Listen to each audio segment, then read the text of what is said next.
And hello, everybody. Welcome on in. Thank you all so much for joining us tonight on our third session of Turf Wars, our TTRPG charity series benefiting Stonewall Community Foundation. I am joined once again by some absolutely amazing guests who are going to be hanging out and playing through a really exciting game of Monster of the Week led by the fabulous World Builder 101 of Garblag Games. I want to give a huge shout out to absolutely everybody who has been able to donate and spread the word and share with everyone. Just before we went live, I checked, and the Turf Wars series that Stonewall Community Foundation is teaming up with many different content creators with has currently raised just over $2,000 so far since starting Saturday. And we, as a TTRPG series, have raised $850 of that.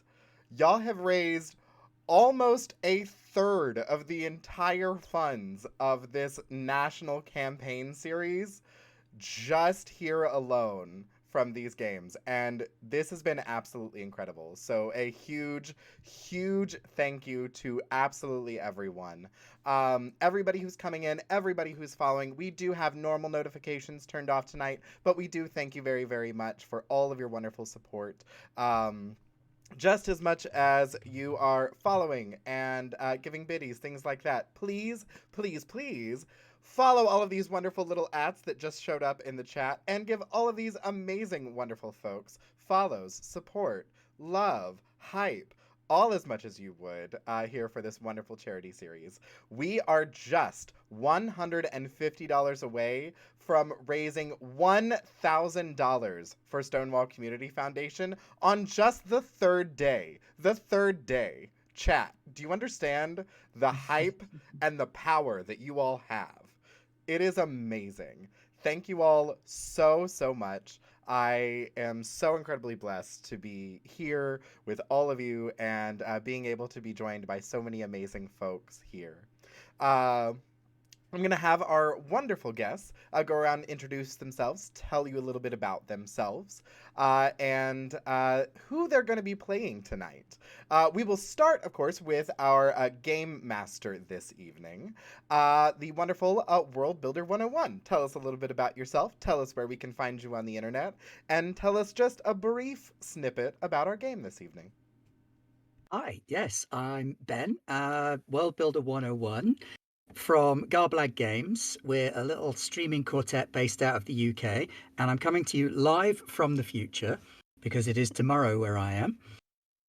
And tonight we're going to be playing some Monster of the Week, and I don't want to give too much away because it's going to be a bit of a mystery as to what's going on in the small, peaceful town of Sunny Lakes, Nebraska. Ooh, Nebraska. I that Exotic. that is exotic Nebraska, y'all. I'm so excited to see where we end up here. First up from our fabulous players, we have the wonderful and the fabulous Broadway Blonde, who tonight is a player, but later on this week you will get to see as a fabulous game master and dungeon master. Broadway, tell us a little bit about yourself, where we can find you, and about your character tonight. Yeah. Hi, my name is Broadway Blonde. You can find me pretty much anywhere at Broadway Blonde.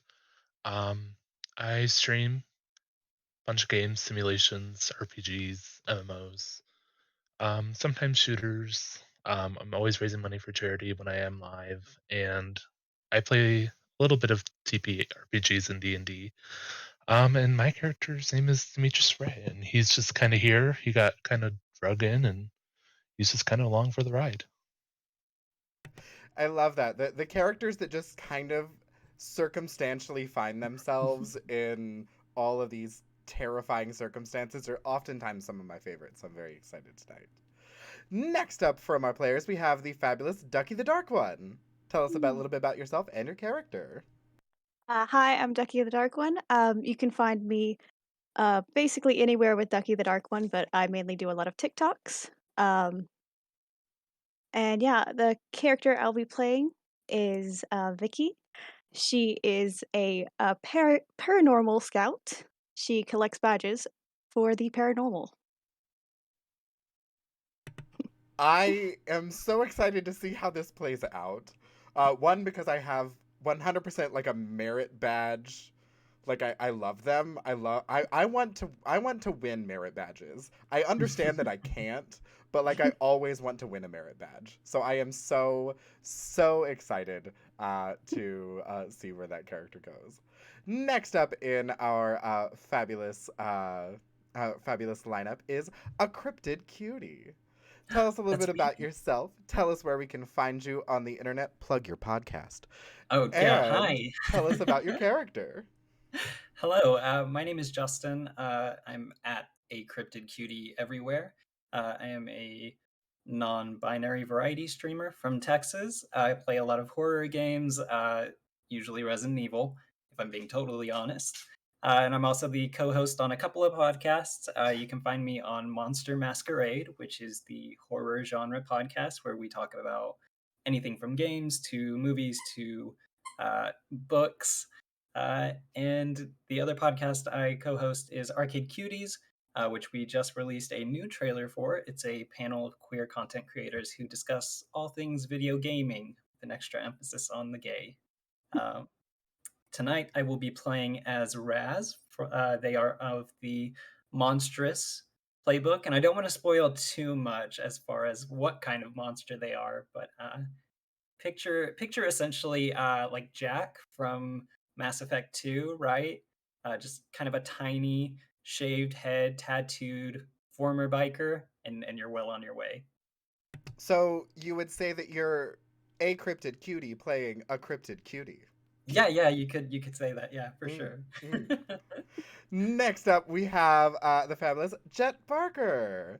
Tell us a little bit about Hello. yourself and the character you're playing tonight.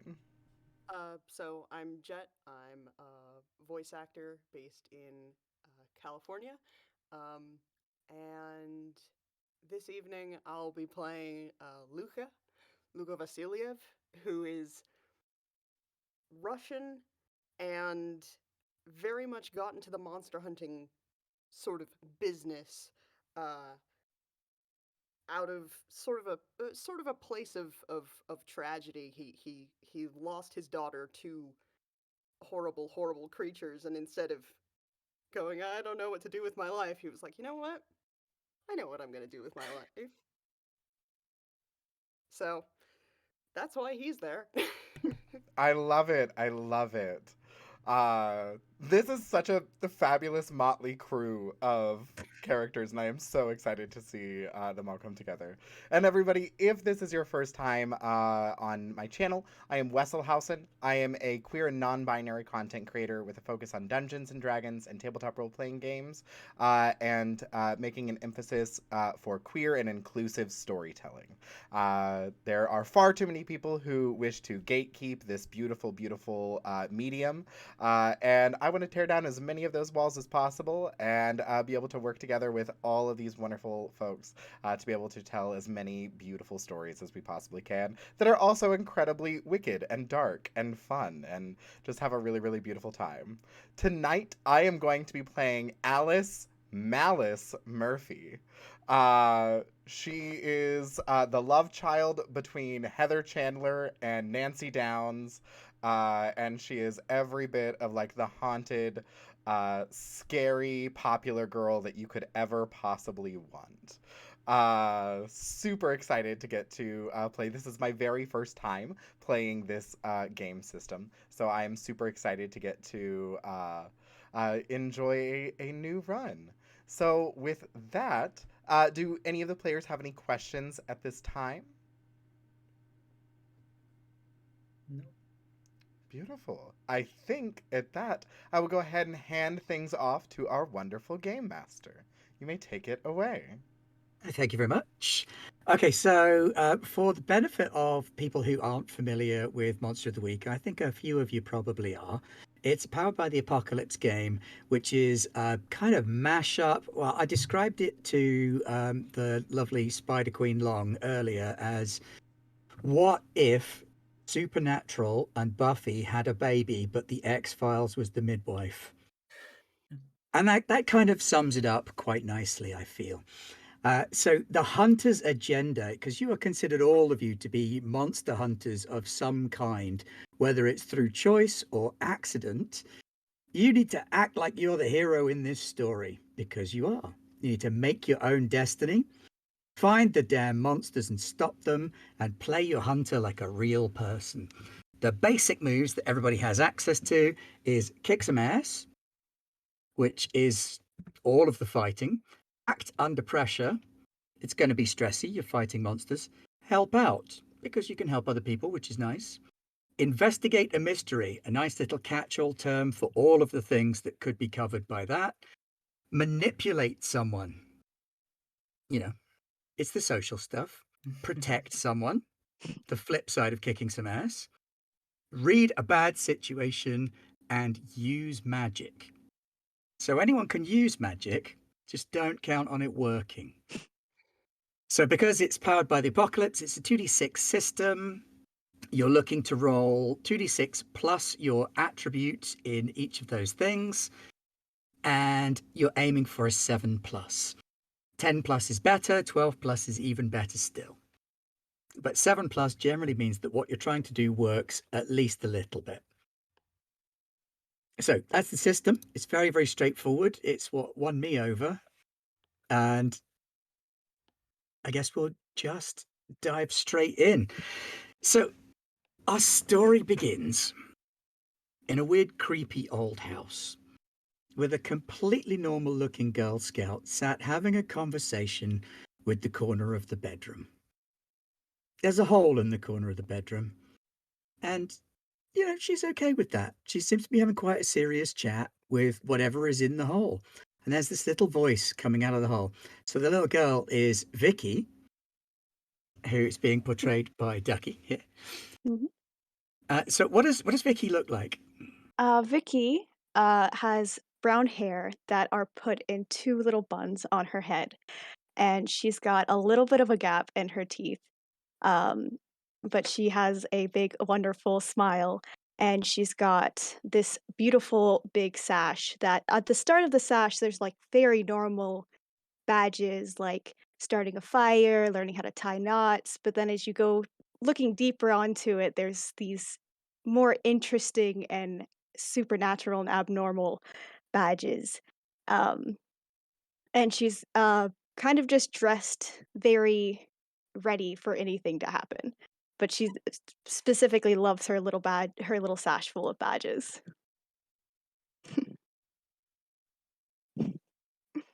So the voice in the hole, speaking directly into your mind or into your ears, you've never been entirely sure which it is.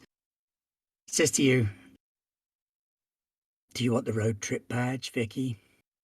You want the road trip badge. I really want the road trip. You want the road I trip really badge. do want the road trip You badge. want the Yeah. road trip badge. Everybody wants a road trip badge. Have some cookies."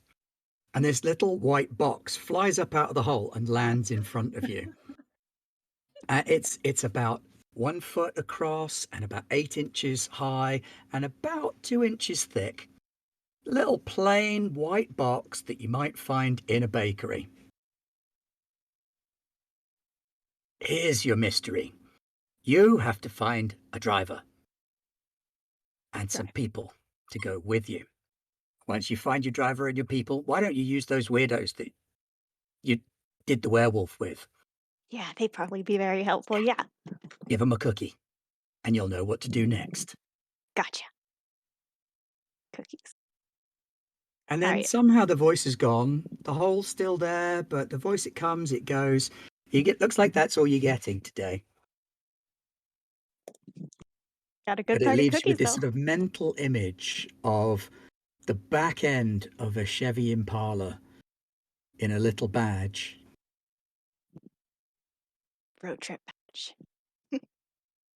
She's gonna pick up the cookies, and she is immediately gonna run out and probably look for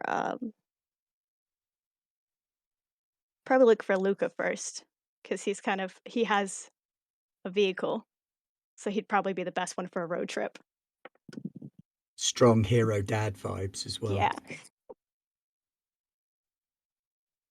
So, Luca, do you kind of hang out near this spooky old house from time to time? Is it the sort of place you might go to keep an eye on the poor innocent little Girl Scout Generally, yes.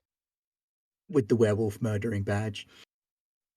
Yes, everyone needs a hobby. So she comes skipping out of the house, holding this little box that she didn't go in with.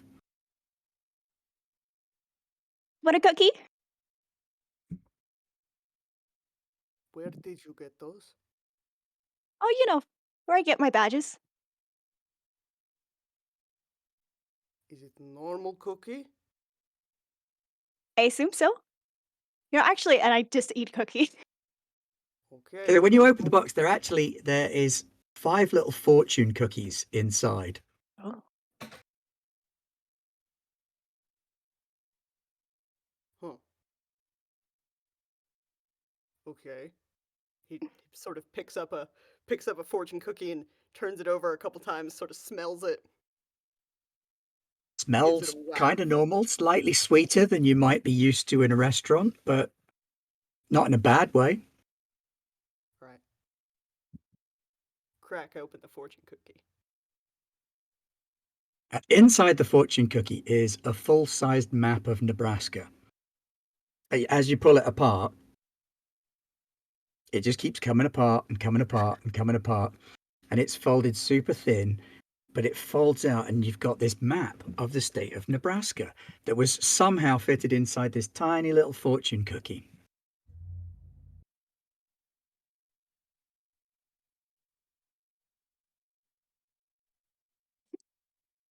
Do you want to go on a road trip? I do Is want to that go what on a you road want? trip. I gotta get my road trip badge.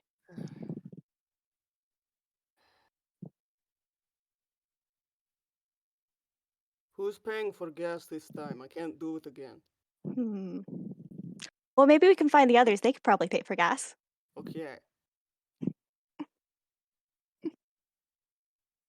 So, Broadway, you're at your normal, completely normal, everything's normal, my life is normal job. What is it that Demetrius does that keeps him grounded in the mundane world? He's a insurance agent, and he got roped into selling insurance young, and now he's in too deep. So now I'm just stuck here selling insurance to people. Car insurance, home insurance, renter's insurance, any kind of insurance you need, I probably have. Have you tried to get in touch with people about their extended warranty? A couple times, yes. So it's lunchtime, you're on your break, you're sat outside. It's not too grim in terms of the weather. Sort of autumn time, so there's a bit of a crisp nip in the air. And you see Vasily's battered station wagon SUV people mover thing with the one wooden panel on one side, it fell off the other. Kind of come clunking round the corner. You can see that crazy little Girl Scout, the one who was there when the werewolf attacked the school. And she sat in the passenger seat all bright-eyed and perky. And you get that sinking feeling in your stomach, that kind of, oh God, here we go again feeling as they pull up on the bench where you're sitting, having your lunch, just trying to lead a normal life. Ooh, your lunch looks really great. But you want to what would be really good with it? What? A cookie? I'll, Slowly opens the box. I will take a cookie. I just kind of grab one. Okay, so as you snap the cookie open and pull it apart, inside there is a little brochure for a residential complex that's being built in a town called Sunny Lakes in Nebraska. And it's got this sort of gorgeous panoramic view of the dry western side of Nebraska, not too far from Colorado, with a lake in the foreground and this lovely new build home with sort of the 1950s Art Deco looking semi-drawn people walking past in the background. I just think, you know what? Those people might need some renter's insurance. I should probably stop by one day.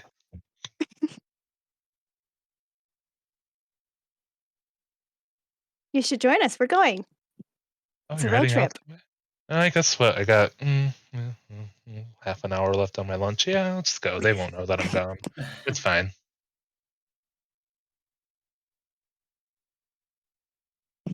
But your last stop then is to pick up the remaining 2 members of your little band of dysfunctional adventurers.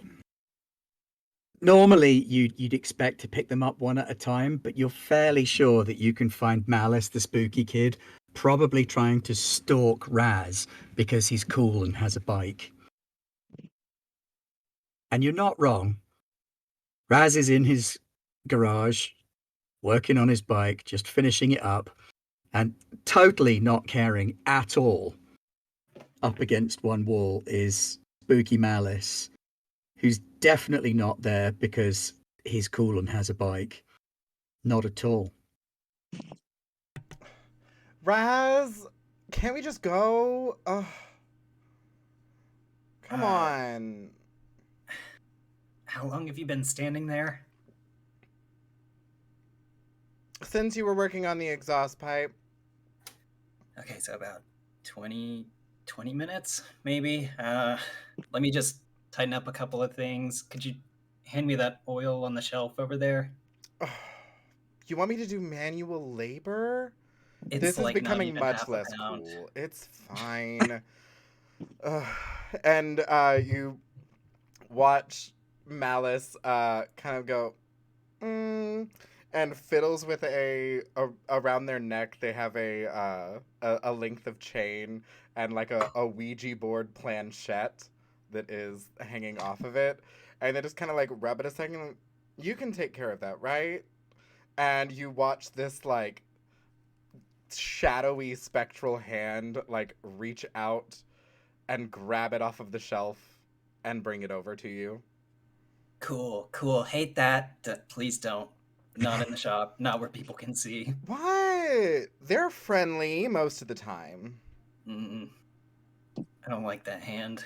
It's got some weird vibes to it. You watch the hand kind of like flip you the bird and slowly slink back into the planchette. Be like, yeah, you were really rude to it just now. It's okay, buddy.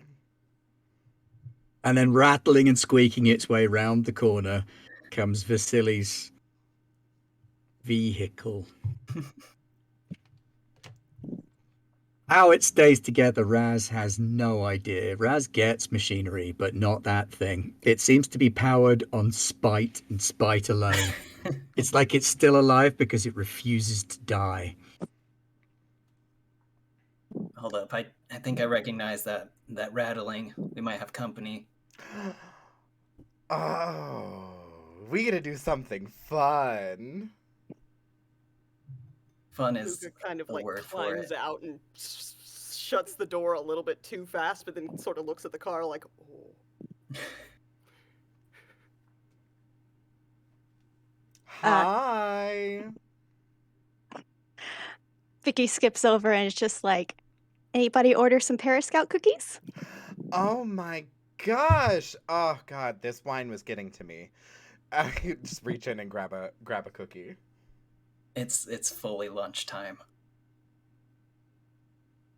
Cookies So the are cookie, good. when you snap it open, out falls this thick wad of dot matrix printed paper, with the tear Oh, with the hole tails on the side. sides.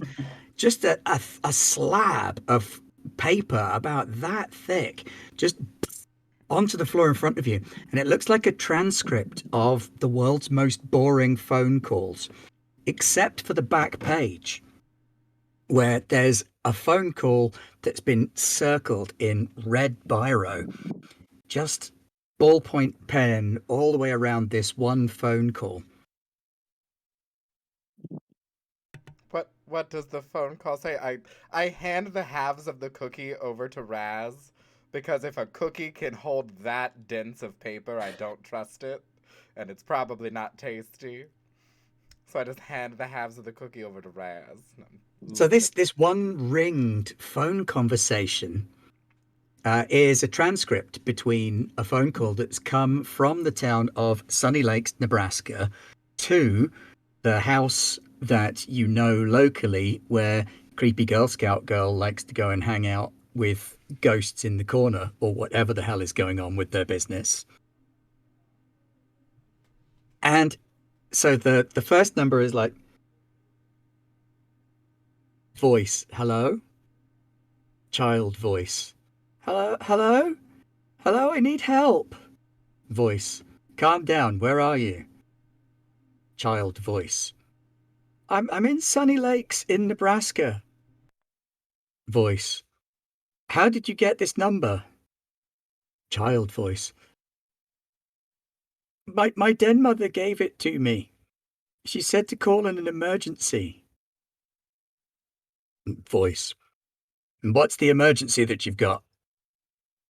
Child voice, it's the town. There's something going on. I don't. And the phone call just breaks off at that point. Vicky, Mhm. how would you, if you were a small child and you said these things, and I just point out to the, how would that sound? Probably like I died. Oh, great. I think there are dead children in Nebraska, which honestly is probably the third most exciting thing that's happened in Nebraska.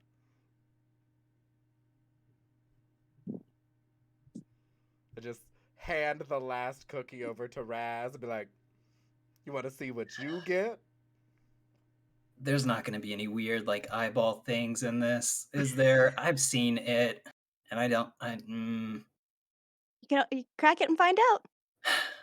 Okay, and she takes the cookie and just like as far away from them, just like snaps it open. Compared to all of the others, this one's a little bit of an anticlimax. There's just a thin strip of cardboard inside, and when you turn it over, you can see that it's a scratch-off lottery ticket. Okay, interesting. Is it a winning ticket or?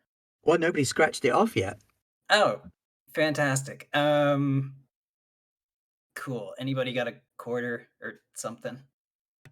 I'm sure I Well, have one in my back. I've got the backpack. screw off cap to the bottle of wine I just drank. Yeah, sure. Whoever can do it first. I just kind of look over at Vicky and I'm like, go ahead. Maybe there's a scratch off merit badge I don't know about. Maybe. And I'm gonna start scratching. Pull out a quarter from my backpack and start scratching it off real quick. Legally, you're not old enough to win this. However, it is a winning ticket. It's worth $482, which is a remarkably specific amount for a lottery ticket. Say there's our gas money. correct. Give me the ticket. I will redeem it. It gets used for gas. Nothing else. And he kind of looks at Malice like, don't spend it on booze. What? That's so many bottles of Arbor Mist, is all I'm saying. Child. Okay, fine, Bartles and James. What do you want from me? I'll make allowances, it's fine. And Luca just sort of looks over at Vicky and very slowly sort of takes the ticket and pockets it.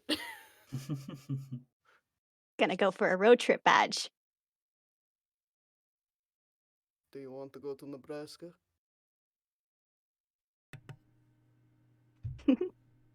Very much.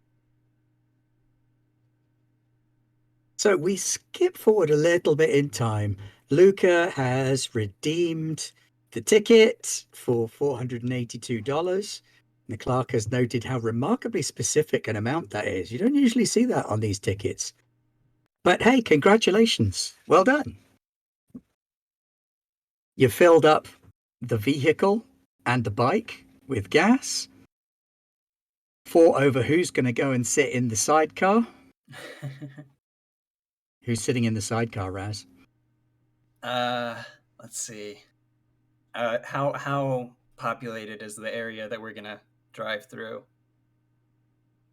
Well, you've got to leave wherever you are and make it to Nebraska. A lot of the area is going to be pretty open. Okay. Hey kid, you want to hop in? I know it's like technically not allowed, but if cops ain't looking, everything's legal. Yes. Love to. I plop the helmet on their head. Just got this full Anakin Skywalker in Phantom Menace giant helmet on a child vibe. And you go on a little road trip and you drive from wherever you are, because we never really specified that. That's the beautiful thing about this. We don't have to. You leave where you are and you go where you're going, which happens to be a small town in Nebraska called Sunny Lakes. And as you arrive at the town of Sunny Lakes, there's a small woodland curving around behind you, and the town itself is spread out around. I think calling them lakes would probably be extravagant. They're more pond. But it is sunny, so at least they have that. And you can look down the hill onto this big open plain where this town has been built around these 3 quite distinctive ponds, but is otherwise quite arid beyond it. And it looks like any other part of suburban America. As you drive past, there are 2 men affixing a sign to some trees just by the Welcome to Sunny Lakes sign that says, Welcome Police Commissioners. Ugh. And they're just hammering it up into the trees.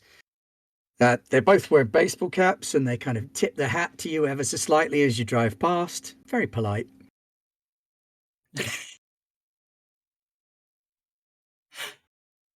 Where's you muted?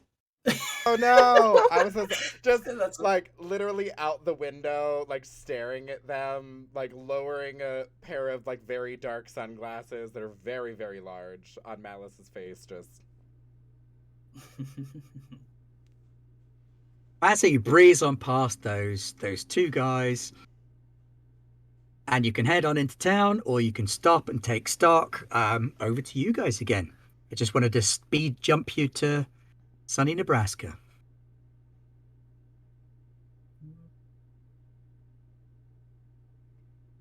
I guess it's up to the drivers, really.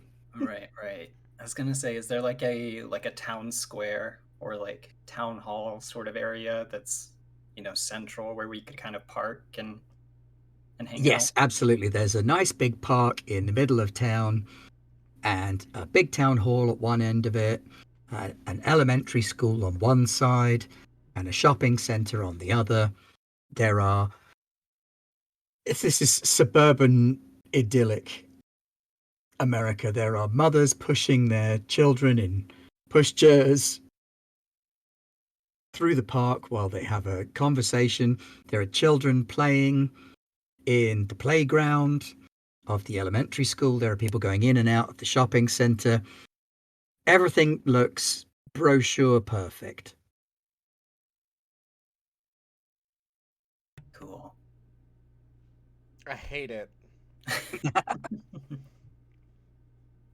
Malice Maybe is just angrily snacking on like the 4th Slim Jim that she's had, because that was the only thing that we had. Because I feel like Vasily is exactly that type of person that doesn't want us to make stops for food and things, and You only don't stops need for snacks gas. in the car. Don't eat snacks in my car.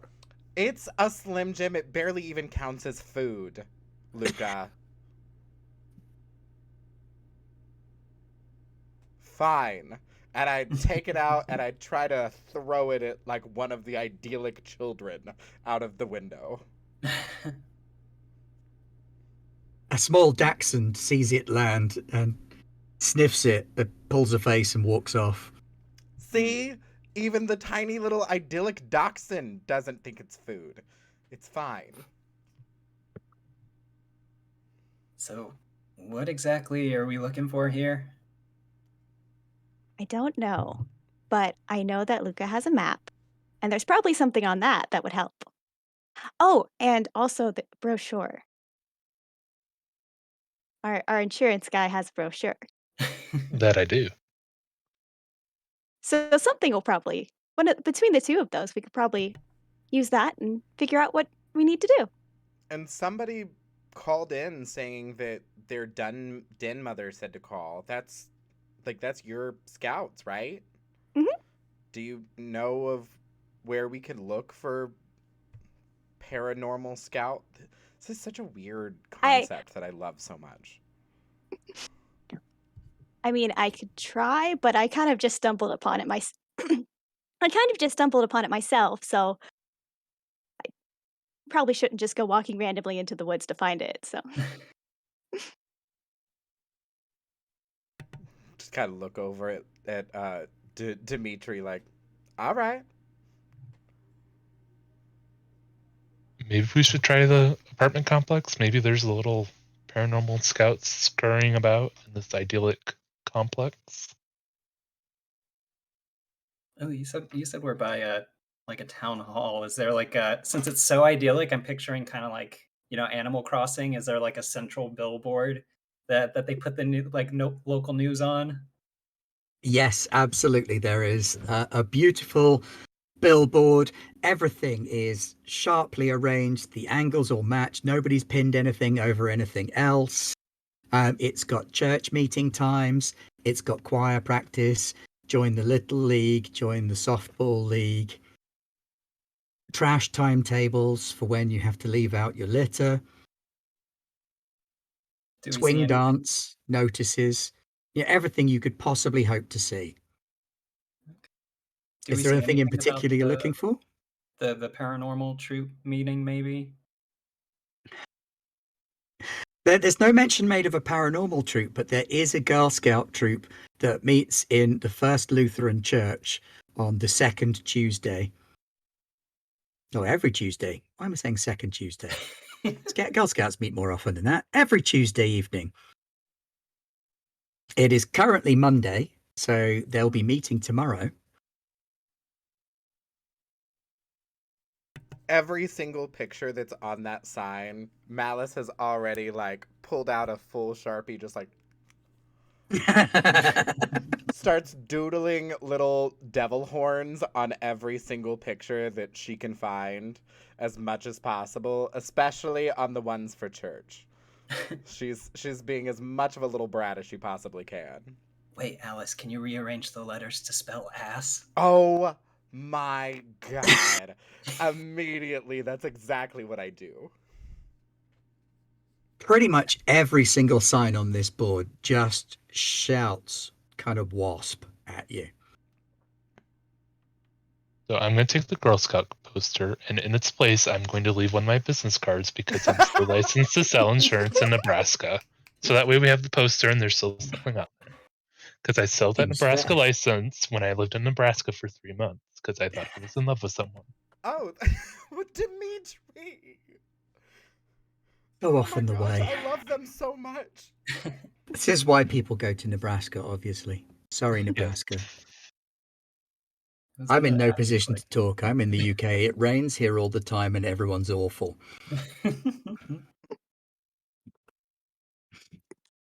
Do you want to scout out the church before there are people there, or wait? uh, as strange as it sounds, maybe we should defer to the spooky one, the one with the ghost, maybe. I mean, they're not necessarily. I don't know what they are. What am I saying? You can do that, right? And they like flip the middle finger to me, and I'm like, that means yes. It's fine. We have our own way of talking. Flip me off once for yes, twice for no. Exactly.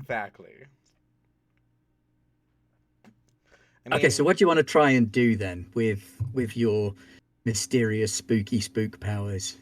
So I want to try to use magic. Okay. But spe- specifically, whenever I do so, I want to try to I want to send them in, and I have a thing called being able to jinx a target. Could I jinx a building instead, rather than like a person?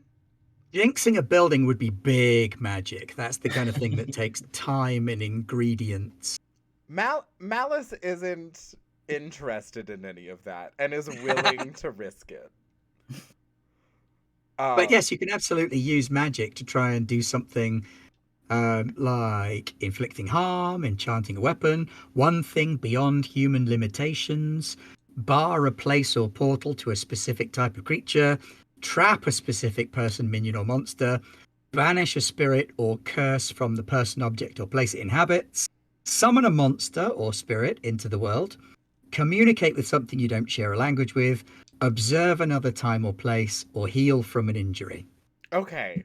Are the kind of things you could do with using magic. Because when I jinx something, one of the things that I can try to do is that they lose something that I turn around and find. So I'm wondering if Oh, I can wait, no, you mean a specific spooky power, don't you? yeah, My bad. yeah, one of the One of special your spoopy, spooky yeah, one of my spooks. spoopy powers. Oh, yes, jinx. When you jinx a target. Do, do, do. Plus fear take a hold too. So, what are you trying to do with your jinx? I'm hoping to figure out if there's something that's left behind at the church. Like I'm hoping that whatever is going on at the church, that like I find an item or a clue. Like I because Okay. it says the target loses something that you find. So I'm hoping that I can cause somebody to like accidentally leave some keys behind or something like that, and send my little spirit friend from the planchette in to find something. Okay, I will ask you then to roll plus weird, Ooh, and we'll okay. see how it goes. Oh First roll. no. Oh, I'm so excited and nervous and excited. No pressure. Ooh. So I rolled a 9 and my weird is +2, so that's an 11. An 11. Jolly good. So hold 2. You can spend those to interfere, help, interfere with a monster, inflict harm, find something that someone left, or get someone to lose something that you find. You can pick any two of those. So you want to find something. You said that one already. Yes, I want to try to find something, and then I think You uh can hold the other one and just keep it on standby just in case. great. I'll hold the other one, and I'll potentially spend that hold later, and I'll have it set to the church itself. So Okay. when we are at the church, I give the little planchette a rub, and I'm like, hey, psst, psst, psst, psst, psst, hey, hey, hey, hey. I don't know how to summon you yet. Look, I get it. I'm still learning. Can you come out now, please? And eventually the hand comes up, gives me the middle finger, and I'm like, great. So go as far in as you can, take a look around, bring back something. Something that doesn't look like it belongs in a church that Girl Scouts meet in. Like our vibe. Find something that's our vibe. And I like send the spoopy hand through. Okay, so the spooky hand disappears off into the church, and you kind of stand around looking slightly suspicious for a short while. And while you're standing there, the waspiest wasp woman that you ever did see comes clicking past on her heels. She has a huge beehive haircut that's kind of out of keeping with the rest of her outfit, which is very sort of modern day business professional slash housewife who doesn't actually housewife vibe. Like a Harper's Bazaar kind of housewife. Harper's Bazaar! Yes, I'm a housewife. I have a cleaner that cleans, a chef that cooks, a gardener that gardens, a nanny for the children, that kind of housewife. Mm. And she comes clicking past with 3 other ladies in tow, all chatting, and she sees the 5 of you. stood around outside the church, and she stops. And she turns to this little gaggle of ladies and says, "Ladies, do wait a moment. Why is she English? I don't know why she's English. I don't know what posh American sounds like." And she comes clicking over to you. "Well, hello." Oh my gosh, I love your hair. Did that come into Thank you, style sweetheart. recently? Style is what we make it as ladies. Oh, I love that. Raz, do you hear that? You could learn a thing or two from her. Raz just kind of like stands to the side, like tracing the tattoos on their arms, just like, I don't belong here. This is weird. She turns and looks at Raz, and her at this sort of temporary look of abject horror kind of fleets across her face at the idea of a them. If you want to know where I Oh, got these piercings, I can recommend you a guy. no. Are you folks in town for long? Oh, we're new. We got this Dimitri, show them the pamphlet we got about moving to town. Oh yeah, so this is, my team. I sell insurance. This is my team, and we're all moving to Nebraska. There's this lovely apartment complex. I hand them Yes, I brochure. know it well. I'm the wife of the owner. Oh, lovely. So we'll get to know you quite well as we're moving in, and we're setting up an office and everything, that's why we're here. I'm sure that would be wonderful. Yes, insurance is always wonderful to have. Quite. I absolutely agree. Who doesn't love a nice bit of insurance? I love a good insurance package. So great. Oh yeah, briefcases, mortgages. Have you Yeah. noticed anything Investments. supernatural here? Okay, cool. Well, aren't you the most precious little thing? She kind of leans over right up in your face. I'm And a look at all fairy those scout. merit badges you have. They're all You very must cool. be such a good. And then her eyes have sort of trailed down the badges and started to hit the weird ones. You really must join our girls tomorrow for their meeting. I'd love to. I wanted to talk to them and see if they also wanted to be Para Scouts too. Oh, they're at school right now, dear. Right. Aren't you supposed to be at school? She's No. homeschooled. Yes, homeschooled. We all homeschool her together. It's a collective. That the idea of a collective causes another spasm of horror to flash across her face. It takes a village. Oh! Well, I'm sure takes a that there is some space in grade 8 or 9. We could fit you right in.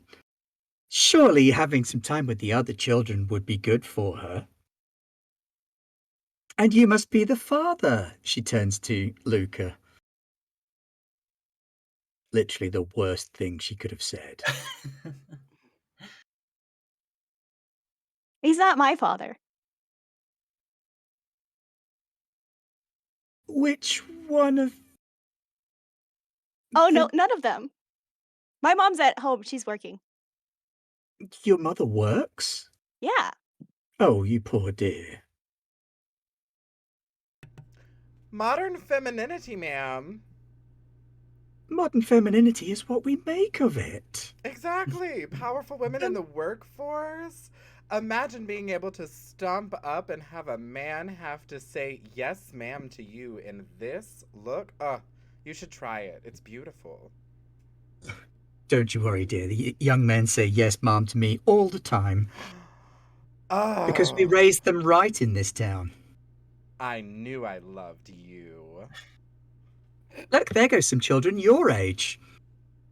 And there's a group of, like, ultimate preppy teens who aren't wearing a school uniform, but they might just as well be, because they're all wearing semi-identical chinos in a range of plain colours, polo shirts, in again sort of pastels, and they all have a sweatshirt tied around their necks with that super preppy knot thing that they do.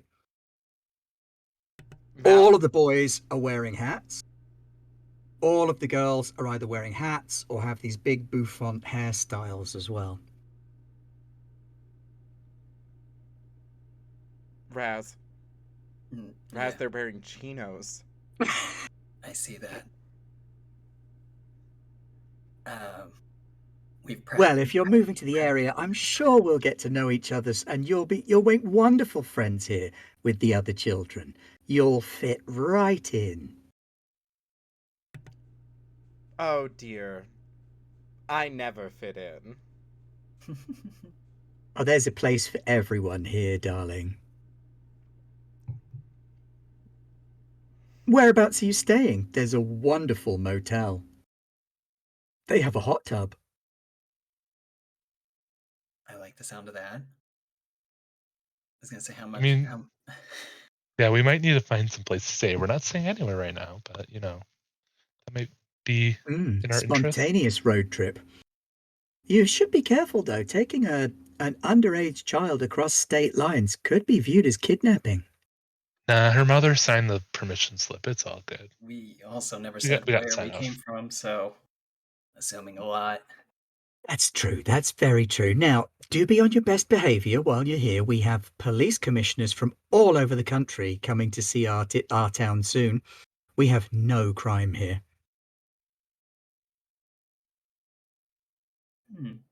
Not yet. And I give a little bit of a wink. She pulls a business card out of her purse and she hands it to Demetrius. Here's my husband's card. Do give him a call when you're ready to talk about the apartment complex. We'll do, because we'll need quite a large unit for all of us. So I'll definitely be getting in touch with them. Absolutely, that sounds wonderful. Well, we'll see you all later. And she turns on her heel, which is an impressive feat because they're quite spiky. And she strides purposefully back to her ladies. And as they go off, you can hear them all sort of muttering and gossiping to one another. And the expressions of shock. And did you even see that one? I know. What, could you even tell? I could not tell. I can always tell. One, I absolutely hate her. Two, Oh, yeah. God damn those shoes. This must be the 3, Real Housewives of Nebraska or something. that's like absolutely evil, right? Like, I'm not wrong. Luca, you had to have fought something that looks like this. Twice. One was a girlfriend. See? I told you. Evil. Luca knows. At this point, your spirit returns. Oh. Hi, buddy. What'd you get? And it's got a black leather choker with metal press studs in it. Raz immediately starts like patting pockets, like trying to make sure. Raz, did you drop this? I don't think so. Raz, this is Let me- literally your style, though. Here, let me smell it, and like puts it up to the face. No, that's not my brand. That's not your brand. But you do recognize that sort of familiar scent of a kindred spirit. It smells like sweat and motor oil and beer and a tiny hint of patchouli. I want to ask, like, as we've been congregated in this area, obviously that group approached us, but like, have any of the passerbys like noticed at all? Like, do we feel eyes on us, or are they just kind of in autopilot? Could you make an investigate a mystery roll? So roll plus sharp. Okay. Okay, so that is a 6 plus 1 plus 1, so 8. Okay. So actually, looking at that, it's not investigate a mystery. It's more of a read a bad situation. It's the same role though, so we'll just transfer it across. My bad. Um, what's the best way in? What's the best way out? Are there any dangers we haven't noticed? What's the biggest threat? What's most vulnerable to me? What's the best way to protect the victims? So any one of those would be a good question to lead with. I'll go with, are there any dangers that we haven't noticed yet? You have this sort of sixth sense for these things, probably as a lingering hint of your other nature. Hmm, You can taste the air and something does not taste right. But you also pick up a faint trail.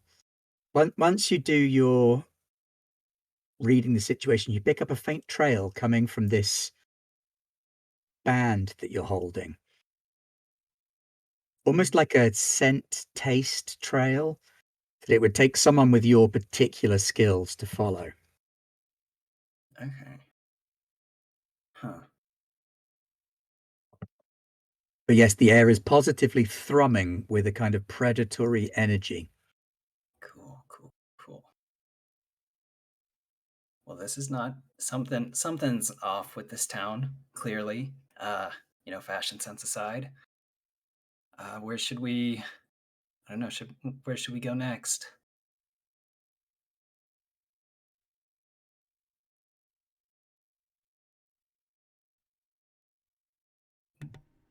Luca, you're used to fighting that. And I point to one of the pastel clad preppy children walking down the street. Any ideas? Well, they're strictly diurnal. They don't come out at night. They don't stay out at night. Theoretically, if we want to wait to meet up with the scouts, that's an option. If we want to be able to explore unimpeded, they will not be a problem. I don't know about anything else. Hmm.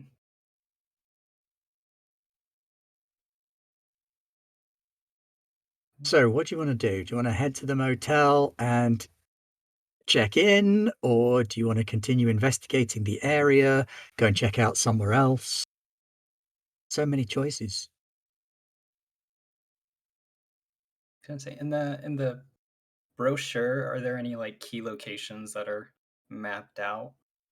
The brochure kind of appears to be for the whole town, although it does particularly mention this development complex, not apartments so much as a little new neighborhood. Like they're expanding the town out towards one direction and adding two or three new neighborhoods on. The developer is a man by the name of James Parker, who is responsible for growing these places out. And he's apparently something of a philanthropist because these places are cheap. Hmm. Normally, to get into a good area like this with good schools and local amenities would cost you a fair few dollars. But this place is selling for much cheaper than you might expect. This is, I'm buying a shack in rural Kentucky prices rather than I'm buying a brand new house in an up and coming neighborhood prices. So a couple quarters and maybe a sack of potatoes.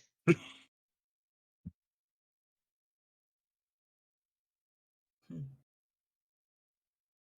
I'm just About what defending time of each of the states one at a time tonight, aren't I? I'm a bad person. Sorry, America. no, we kind of deserve it. It's okay. About what time of day is it? It's probably coming up on lunchtime, based on the fact that Malice was chowing down on emergency Slim Jims, and it's been about a day of travel to get here. And with that, a bell goes in the school, and all the children come outside and line out. No shouting, no screaming. Nice, neat, ordered rows.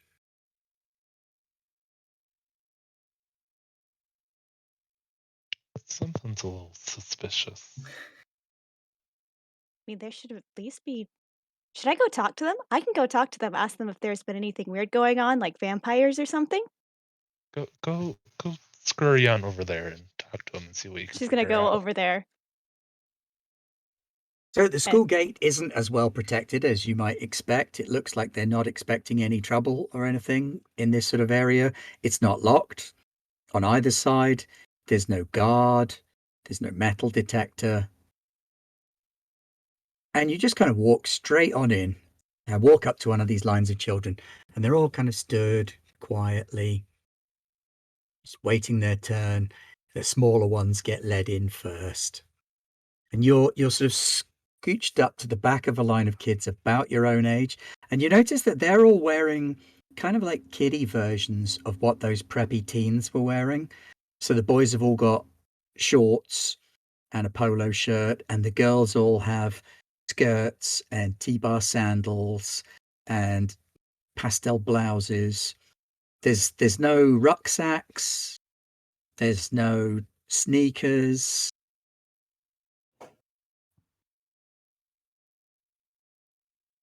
uh, sh- she's gonna go over and she's gonna be like, "What are you standing in line? You're standing in line for lunch, right? Says the girl in front of you. Why do we have to be quiet? Shh. Do you want to become a parascout?"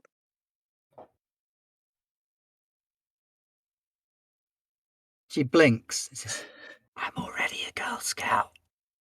Well, this is slightly different. You do paranormal stuff like fight vampires and werewolves, and you also get to get really cool badges. Like I got this one last time because we fought a werewolf. It was really fun. Doesn't talk in the lunch queue. Why not? If it talks in the lunch queue, it doesn't get its nutrients. What if I go to the convenience store? Does that and It did doesn't leave school during the day. I don't go to this school. Then you shouldn't be inside. Okay. This is a perfectly normal Earthican school for children. I don't think this is And she kind of perfectly stands normal. to attention in the line as she feels the teacher looking over where Hmm. you are.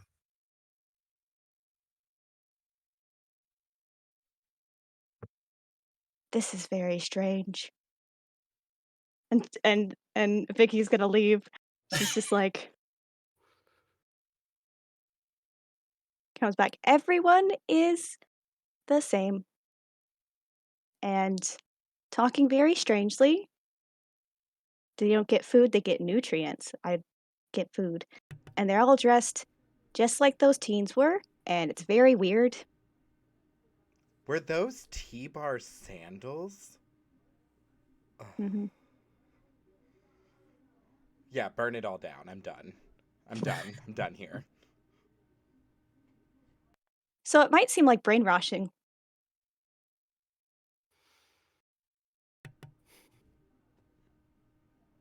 Mm-mm.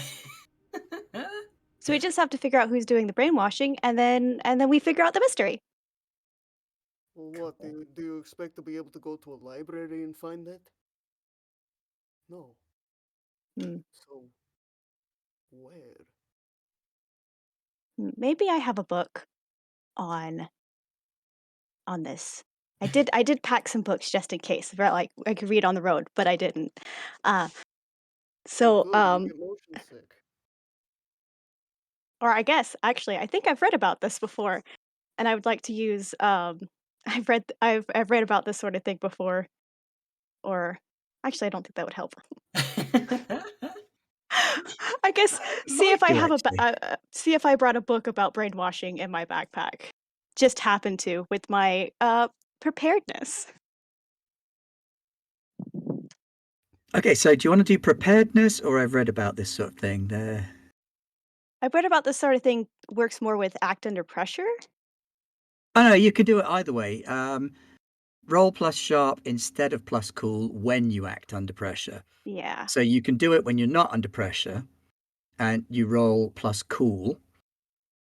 No, I think that's the wrong way around. I think it's you roll plus sharp unless you're acting under pressure when you roll plus cool. So Okay. you can roll plus sharp to have read about this sort of thing. I will do that. Okay.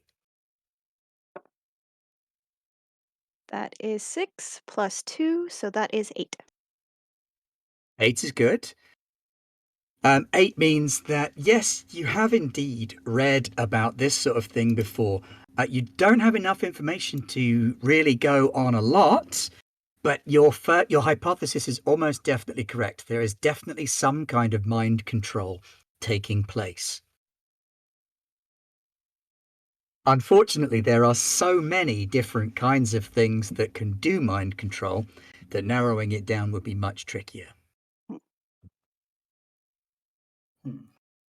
Now we know what we're looking for. We're looking for mind control, and it could be an object, it could be a person, it could be several things. They could probably be rituals going on. It's, you know, very complicated. The usual, the normal, casual.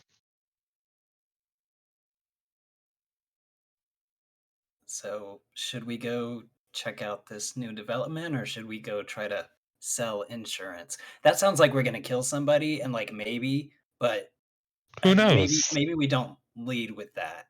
The world of insurance is a wild place. Anything can happen.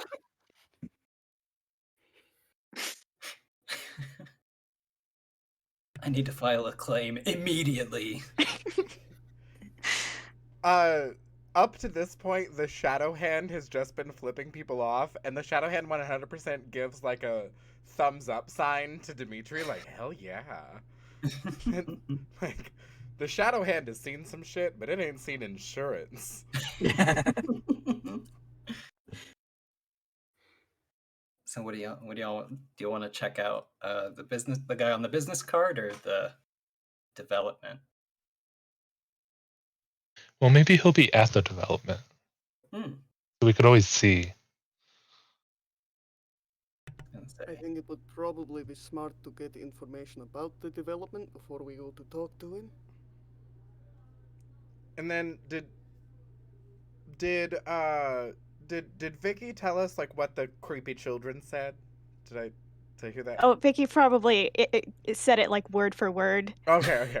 I just couldn't remember it, so, but Vicky probably went through the whole conversation every way it was said. And then I said, and then she said, and then I Yeah. said, and then she said. It sounds like the school is creepy as hell, which honestly, ever since Trig in my sophomore year, I've always felt that the school was kind of weird. We can always check it out after dark, because Luca, you said that people like this, they like don't come out at night, right? Typically, but I've never met mind controlled super preps. It's fine. We can break into the school at night. It's totally easy. I've done it so many times before. Ugh, I should call Jason. We've talked about this. You can't call Jason. Raz, he's the quarterback. It's fine. You're right. Gosh. So what's your next stop on this whirlwind mystery tour of Sunny Lakes, Nebraska?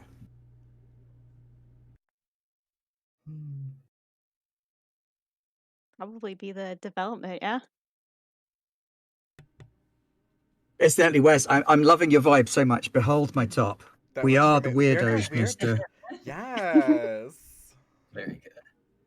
Rocking that craft Yum. vibe. Let's I go was gonna for say, it. is Development. Dimitri the kind of person who would like read billboards as they pass by on a road trip, and also like Disney Dad, like reading factoids as we're walking places? Mostly just taking note of any notable billboards of businesses or anything to Very good. There are expand their none. market That's of the most insurance. notable thing. There are no billboards for any businesses. Oh, maybe we All need of to the capitalize businesses on in town billboards. seem to be little shop fronts. Hmm. And as you head out towards the development, there doesn't appear to be any big national or even regional stores in town. Everything is kind of mom and pop stores. Even the supermarket that you go past is not a brand you've really ever heard of. So either it's super niche Nebraska superstore or it's the only one of its kind.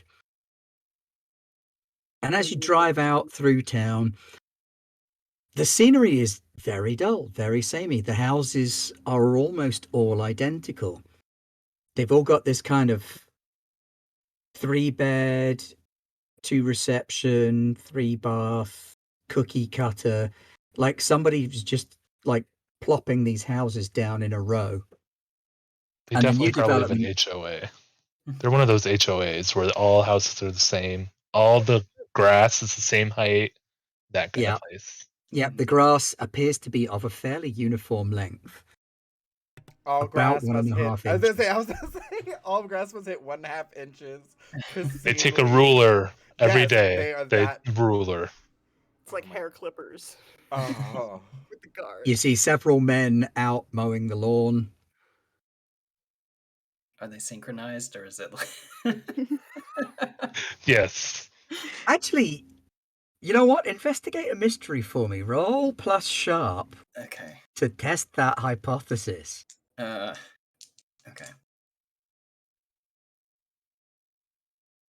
Okay. That is a 5 plus. Oh, wait, that's a 5 and a 2 plus 1. So an 8 again. Yes, they are, in fact, synchronized. Fantastic.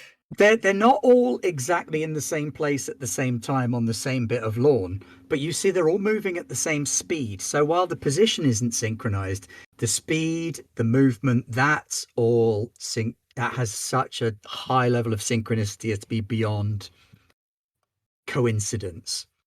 Maybe And instead of while you're at synchronized it, swimming, they have synchronized lawn mowing instead yeah, of synchronized swimming. That's their thing. and there is not a single femme presenting person cutting the lawn. They're all men, Hmm. classically masculine presenting men mowing the lawn. And you pull into the new development, and there are workmen, all men again, working on building the last house in the street. It looks like they're going along the street, ding, ding, ding, ding, ding, ding, ding, ding, ding, and they're working on one of the last houses. And there is a show home at the end of the street. And you can see these workmen at the far end of the street. Hmm. A small toddler rides by on his tricycle. Hey, that's fun. That's not weird. Does the kid look like they're having fun, or is it just like Yeah, the stoked? kid kind of stops and looks at you and he goes, "Wow, what are you?" Uh, I'm uh just passing by. Yeah, but are you like a lady or a man? Sometimes I don't get it. that's okay. That's okay. But everybody's a lady or a man. Mm. I lean down right into this child's face, blow the biggest bubblegum bubble possible, and make it pop right on his face. Cool. Yeah. You guys are more fun than everyone here. All the grown-ups are really dull. Nothing fun ever happens. Why is that? Because everybody's so boring. But like how? I pull out a piece of bubblegum and I hand it over to the kid.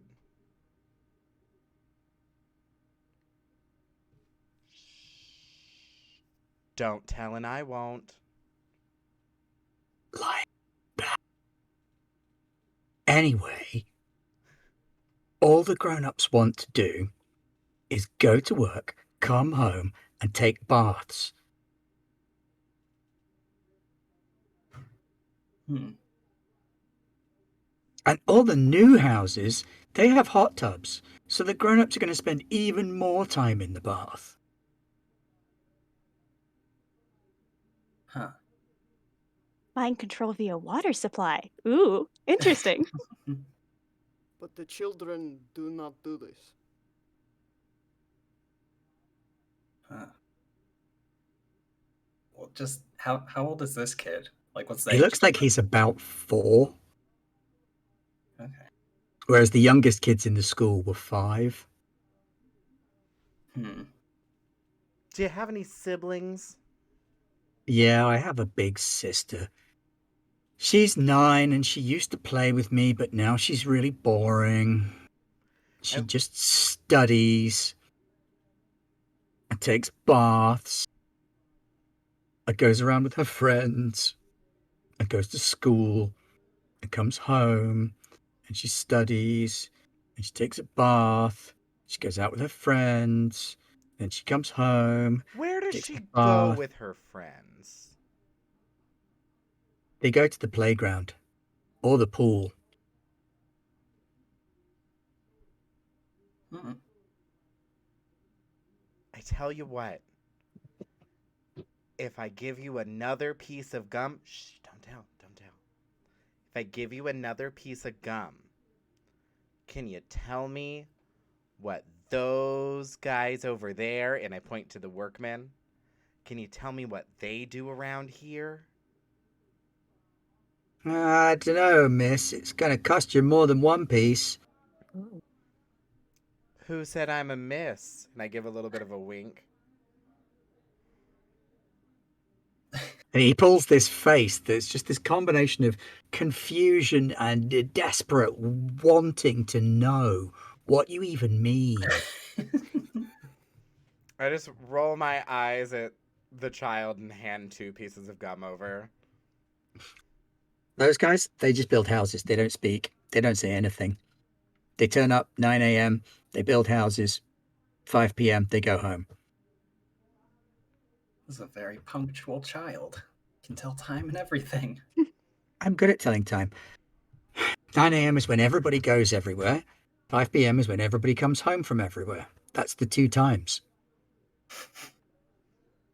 And nobody goes out at night? No, you can't go out at night. You have to be in the bath. A, called it. B, weird. Thanks a lot, kid. And I kind of like shove him on the face and like push him away on his little tricycle. down the hill leading to the Yeah, I'm like, construction. great, wonderful. Lovely talking to you. The Malice sound looks, of this tricycle kid screaming into the distance. Malice looks over at Lucas like, first of all, one, the fact that not a single non-binary or genderqueer individual lives in this town is a lie. That's a bold-faced lie. 2, body snatchers? Like everybody keeps living in water? Like it's got to be something's in them, right? I watched that movie The Faculty. Oh gosh, Josh Hartnett, y'all. So pretty. That was exactly like this, right? I don't think I've seen that one. Oh I've never gosh. seen that one. Josh, okay, well you're too Oh, so you're young. reading my notes. I just am obsessed with The Faculty, and I was like, wait, hold on, body snatcher people, water, hot people. Actually, body snatching was not covered in my insurance class. So, But like, for all the insurance that you did, people didn't just like always build hot tubs in Nebraska, right? no. Super weird. Little sus. I don't know. Can you, hang on, let me just check the monstrous for a second. Because I think there's a Sensei thing. Click on the right window. Because Roz still has the, like, necklace thing, right? Yeah. Hmm. Okay, I guess I could. Do you Yeah, have any Sensei moves? I could, yes. Can we You've got the super senses one, haven't you? go somewhere where people aren't looking? I mean, the motel would probably be where nobody's looking. Right, but I don't think that would help us like find someone. You know what? Just everybody kind of huddle around me. Just a wall in front.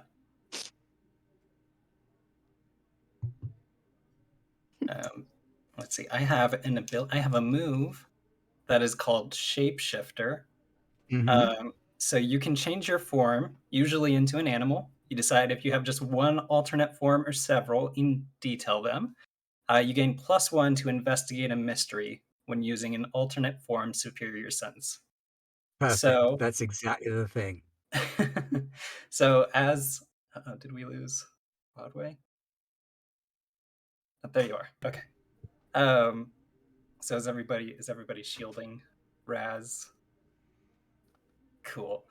So Raz takes the little leather choker and like puts it up to their face, which like slowly starts to almost melt, like it becomes more angular. Their nostrils kind of fade away, and their eyes change, and you see these like yellow slits um, as they sniff this uh, choker. Oh, I The should roll for that. matching scent to this choker is just around behind this show home. Cool. Here, let me. Oh no! Oh no! What do I add to what is investigate a mystery? Investigate a mystery is plus sharp. Okay, so that's 5 plus 1, so it's 7, just barely. So it's Yeah, a 7, so you just just scrape it barely. in. So you pick up the faintest hint of this scent behind the show home. Cool. No way anyone else would have been able to detect it. It's only because of your unique gifts. Cool. So Raz kind of shakes it off, and like the human characteristics like slowly form back. Cool, we're headed this way. And they start like taking off down the street. Follow skipping along. So as you go round the back of the show home, it literally abuts up against almost desert, this sort of really dry scrubland. And there are some pipes and big concrete tubes just piled up out there, wrapped in metal to hold them together in a stack. And inside one of them, there is a teenager. And they've got like a ripped leather waistcoat and a white t-shirt, which has got a punk band logo on the front of it. And they've got these distressed blue jeans and big black boots with no laces in them. And they're wearing eyeliner under one eye. And there's a pale patch around one of their wrists. Looks like they usually wear some kind of choker or chain or something around it. But they look really, really sick, really, really ill. They're clinging on to consciousness, but they do not look right at all. And you said they're in a pipe? Yeah, they're hiding in a pipe. Huh. Let's go check it out. Yeah. This is the first So like when cool person when you we've seen touch them, all the day. first thing you notice is that they're running a serious fever. Cool. Uh is anybody good at medicine? Yeah, what is that? What is that modified by? Is that classified as magic? It can be. You can do it to use magic, or I probably have. equally. Sorry, carry on, Debbie. Sorry. I probably have a first aid kit in my backpack. Hmm. I mean, this would be Be a cool prepared. role for most people. Jet, if you wanted to roll it on tough to protect someone, that would scan as well.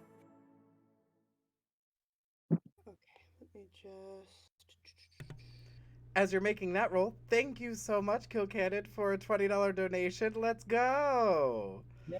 Getting us one step closer to our $1,000 goal. Thank you so much.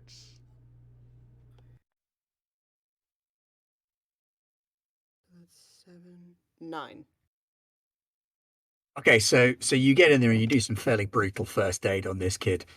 Your first aid technique is not the caring bedside manner of a caring and gentle doctor. It's punch them in the chest and shout at them to not die on you. In Russian. No. You don't get to die on my watch. Get The only up. thing I know how to say in Russian is "Я не говорю по-русски," which means I don't speak Russian. Always handy. I think I might last a little bit longer than you. Fantastic. Я хочу супа. Which is, I would like some soup.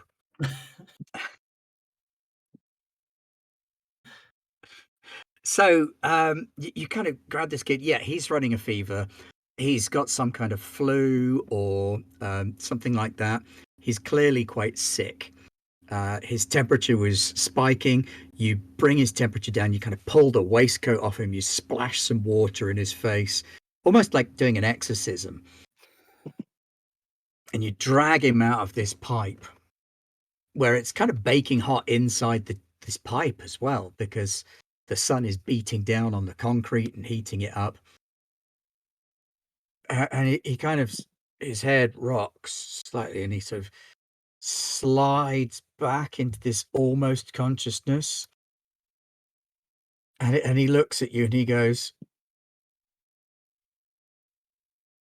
am I in punk heaven? Not yet. Not today. I don't want to wear chinos. And he passes out again. Cool. Can we get the sedan over here or something?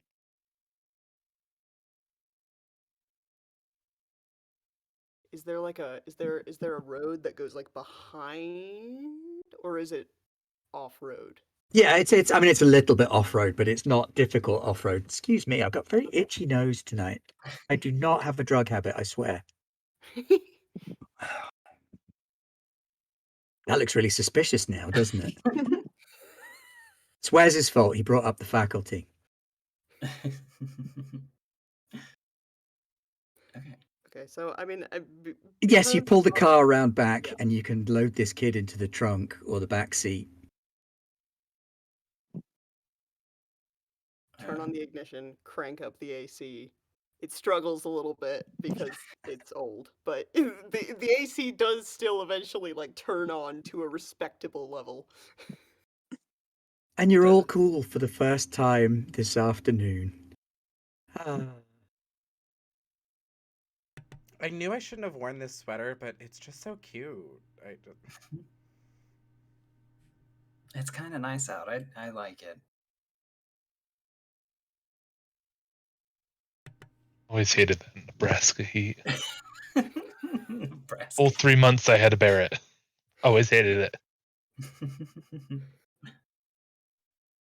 And so the kid kind of starts to come to again. And he looks at me, he's like, you're actually real? Whoa. Want a Slim Jim? I think it would make me barf right now. Do you have water? Oh. No, I don't drink water. Don't drink Have water? a beer? What are you talking about? Energy drinks are like made from just water, so like that's fine, right? Yeah, that'd be great. You have an energy drink? Yeah, it's probably like really terrible in room temperature right now, but sure. And I go like rooting around in the back seat where I've stashed so many snacks and I'm getting so many dirty looks from Vasily as I'm doing so. I'm so sorry, Luca. I know you said no. This was unbearable. I'm so sorry. It's for a good cause. And I pull out like a really terrible like room temperature Monster energy drink, and I like pop the cap and hand it to him. So he starts to sip this drink, and the caffeine gives him a little bit more pep in his step. And he kind of takes you all in a little bit more. He's like, I do not feel good. But thank you, I think. Welcome. Mm, You guys aren't mind controlled, are you? We're here to figure out why the whole place is mind controlled. Yes. So weird. They tried to mm, catch me. I think they did catch me, but I was sick. I was so sick. Oh, I do not feel good. hmm. Stay out of the water. All water? Well, stay out of the water. Okay. Are the hot tubs new? Hot tub's bad. Don't get in the hot tub, or the bath, or the pool, or the lake. Shower? I don't know. I guess showers might be okay. Okay. Hmm. Maybe we should go check into the hotel and get you cooled down. Maybe ask you a couple questions. No, you can't let them see me. I mean, we can check in. You can hide in the car, and then Okay, just if they see me, they'll do that to me too. hmm. Alice, you've got like a big coat, right? I mean, there's tons of room under this sweater. Like I mean, like I'm like wearing a shirt underneath this. It's fine. It's a Yeah, crop top, but like just, I can give him this sweater. just put it on his head. Cover him up. Oh, no, it's fine. I got this. And I like full on pull up the sweater. I'm just wearing like legit just like a crop top underneath it. I throw it on him. I put on my big sunglasses. I pull up the hood on it. Perfect. You look amazing. Thanks. Also, I know now isn't an I told you so moment, but you judged me for not drinking water, and water is the catalyst for mind control. So, who was right?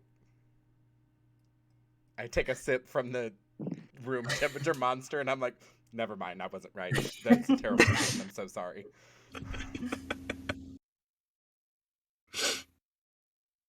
Look, just out of the group of us, I'm never the one that's right, and I'm really excited right now, okay?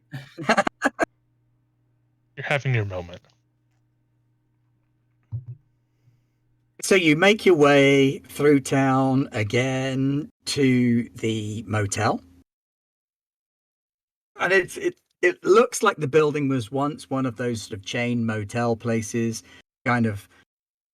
I don't know what you call them in the States. Like Like a a like a Motel 6 yeah, or like a a. Motel Yeah. 6. Like that's it. Yeah, Yeah. Yeah. there you go. So it looks like it should have been a Motel 6, but it isn't. It's again a little mom and pop business called the Sunny Lake Spring. Just the building looks identical to every single other motel that you've ever seen. That you go inside and it's going to be like one of those bedrooms out of Supernatural that they're in every single week. They use Hey, the same bedroom set. does this It's set look fine. familiar to you? They just film it from different angles, and it works fine. Also, thank you, Madasheen, for that $50 donation, bringing us to less than $100 to our $1,000 goal. Let's go. So who's going to get you checked in? I nominate the most normal out of all of us, probably. I look down in my crop top and like high waisted, like skinny jeans and pumps. Like, what do you mean normal, Raz? The one who won't draw too much attention. Is that better? fair. Someone who doesn't dazzle as much, maybe. Better. You win. Dazzle the razzle.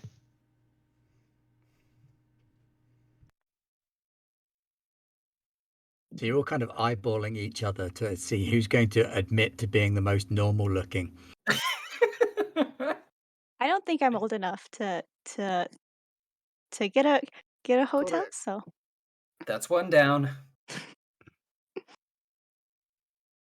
I mean, I just did come from work, so I am in like, plain insurance wear clothing, so I could go check in. Yeah, that sounds great. Okay, so you walk in through the front entrance of the motel, and there's a woman in her late 60s behind the counter, big bouffant hair, like so many of the others in town. Stands up, it's like, "Hi, welcome to Sunny Lake Springs. How can I help?" Well, I need some rooms for my gang I got back here, my group. Oh, not a real gang. No, they're my insurance people. I sell insurance. Oh, They help. insurance sounds wonderful. Yes. They help me with my insurance because I have so Insurance much people. insurance that I have that I need to get rid of. Perfect. Yes, insurance salesman. Perfect. Lovely. And how many in your party? How many rooms would you like? Married or single? Let's see. We got what, 4? So maybe 2 or 3 rooms. I don't know. We're all kind of just separate here, so whatever you got, we can figure it out. Are any of you married or related? No. Then you'll really be needing 5 rooms, won't you? I'm just psychically sending a message like there is a child. The child does not need their own room, probably.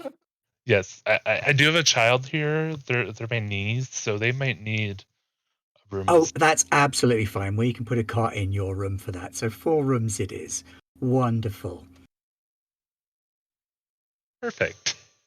Now, we have a big convention coming up, lots of police chiefs coming into town in the next couple of days. So I'm afraid your rooms might be slightly spread apart. I hope that's not too much of a problem. Is there any way we can maybe get closer, a little closer? I kind of like slide a $20 bill, maybe. I'm just like, any way we can maybe get a little closer, and I pull out another 20 and said, maybe, a couple few 20s here, get you a little closer room. Well, I'll tell you what I'll do. I can't give you rooms any closer together, but here you go. And she passes you 4 keys. And if you could sign the guest book, and she pushes the guest book round towards you. There's no screens or anything going on. It's a little bit weird. You've been to enough motels to know that nothing is done on guest books anymore. Grab the book and just say, fine. I just write down my name. So And here's what I can give you. Towels are in your room, but here are some spa vouchers for the hot tubs and the jacuzzi and the sauna and the pool. Feel free to use them as much as you like. We all have water allergies, so we'll pass on that. Very allergic. I'm allergic to hot water. It's kind of hives, medical. So, but we'll think about it maybe. For sure. My son can help you carry your bags to your room if you'd like. And there's a sort of late teenage boy in a bellhop's uniform with one of those little pillbox hats on. Sure, why not? Oh no! So he comes out to the car with you. Carry your bags, sir? Yeah, and I just kind of hand the bags and nonchalantly, to try and not show them that we have another child in our car, just be like, here's our bags, and then I just hand them like some money and say, there you go. Thank you. So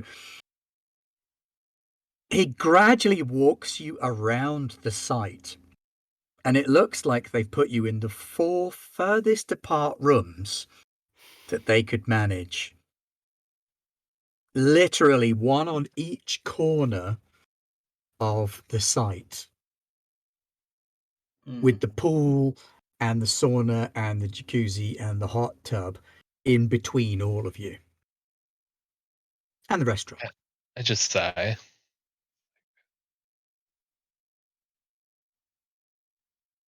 Yeah. And it shows you into all of your rooms. Doesn't even stop for a tip. Does not even stand there with his hand out for a second. Kind of this glassy-eyed stare, and he just turns around and walks out. Take my $40 then. I put it back in my pocket. Yeah, I mean, you were all stood there ready, and okay. Mhm. So about what time is it now? It's still only very early evening, kind of 6 p.m. sort of time. The sun is still up, but it's on its way down. You don't have to. I mean, they're not going to lock you in your rooms. It's still daytime. So you can all meet up in one of the rooms if you want. Because it's still daytime. Mhm. Nothing sinister about that. I mean, you say there's nothing sinister, but so far the most terrifying things that you've described have been all of the examples of Americana. So I'm just saying. Is that what this is? You're trying to get us to immigrate to the UK. Oh, God, no, don't do that. No, absolutely not. Perfectly normal island over here. So you all meet up in Broadway's room, not Broadway's room, Demetrius's room. You smuggle the kid in with you. Not the bath. Definitely not the bath. But ice.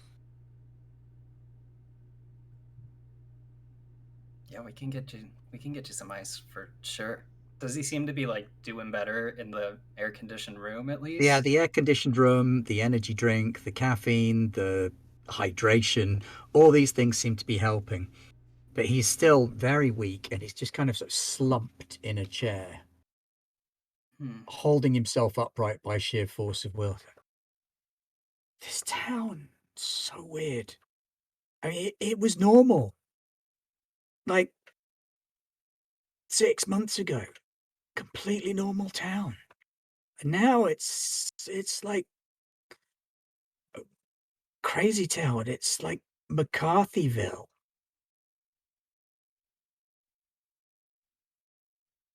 Is that like a person? Is that like the founder? That am I like missing something? I don't understand. I didn't do well in school. I didn't attend a lot of classes. I'm sorry. How do I know who McCarthy is and you don't? Luca, I almost said something really, really rude, but you can also kick my ass 7 ways to Sunday, so I'm just This gonna is not. true. I'm gonna go get him ice. Yeah. Y'all can find out who McCarthy is. Clearly, Luca knows. It's fine. Is it Paul McCarthy? That kind of McCarthy? Isn't he like one of the Beatles or something? I think so. I don't know. I don't know. I know they like had a song or something. I'm gonna go. I'm gonna like walk out the door and close the door. So Malice heads out. What do the rest of you want to do? Kind of want to question the kid. Maybe see if we can investigate a little bit. Okay, what do you want to ask? I think I want to. He mentioned that like things started to change about 6 months ago. So I guess the first question would be like, did anybody move to town, or like was there some kind of weird discovery? Nothing that weird. There was no, no, I don't remember anything happening. Just, usual stuff. There was a weird full moon,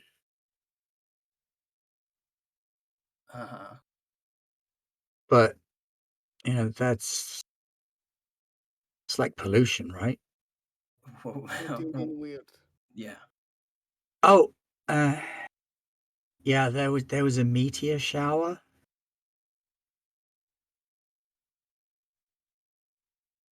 Well, Like, was it pretty? yeah, a couple of tiny rocks. They found them out in the desert. Hmm. What's Do you know where Whereas they pretty are about now? rocks? they brought them back. We had one at school. You know, it's not cool to like that stuff, but it's a space rock. It was kind of cool. Some of the others they went to like people's houses. There's one in town hall. There was only like 6 of them. Hmm.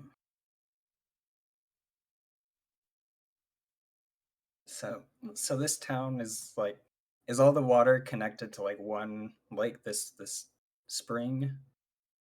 No, the springs thing is bullshit. Uh, the water is all piped. The lakes, they're too alkaline to use properly. You can't really trust them. I mean, people go bathing in there sometimes. It's supposed to be good for your skin or some shit. Hmm. Is there a I water treatment facility? Yeah, but it's in like Hastings. True say, I do not know enough about the geography of Nebraska to know if Hastings is close enough to this part of town, but Right. We'll just we'll ride with assume. it. None of us know anything about Nebraska either, so it's fine. Huh. Can we roll to investigate a mystery or something? I think that's Yeah, sure. If you want to roll to investigate a mystery, you can do that. So it's roll plus sharp. okay. So that is it's 2 3s and a 1, a 7. Scraping it. Scraped in. So what do you want to know? Um, what kind of questions can I ask? What happened? What sort of creature? What can it do? What can hurt it? Where did it go? What was it going to do? What's being concealed? Go with what's being concealed here. The first thing that sort of strikes you when you think about what's being concealed is how everybody is wearing hats or has this really big hair. Like everybody. You haven't seen a single hairless person in town who wasn't wearing a hat, Even the kids? even the kids. Huh. The only kid you saw who wasn't wearing a hat was that one boy on his tricycle. The school kids were wearing like baseball caps, and some of the girls were even wearing like straw boaters. Hell, you guys probably don't even know what those are.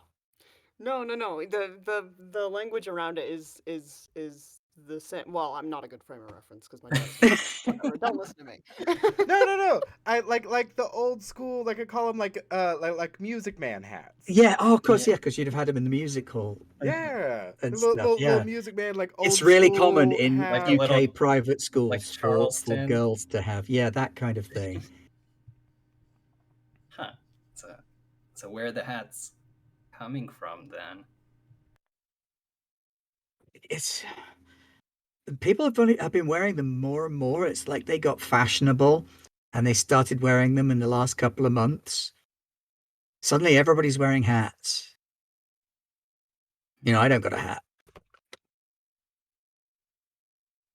They must be And hiding some really bad he dandruff. pulls off the bandana that he's wearing to show you that he's not got a hat hidden under his bandana. He's feverish. Don't expect him to make sense. Hmm. And what you notice is that on his head, there is like a weird mark, like a burn or a scar that runs all the way up the back of his head, and these sort of circular points at regular intervals around it. So it's not dandruff. It's something else. What? I don't. Maybe they're aliens. What? I'm not an alien. Well, no, not you, but maybe they're aliens that live on the head and they need water to sustain themselves. So everyone has to be in the water all the time, and then the aliens get sustained and they keep two really weird gender normal roles, which is weird. Quite strange. Yeah, that is true. This used to be a normal town. Just, sure, it's the back end of Nebraska. It's not exactly, San Francisco. But we had regular folks here.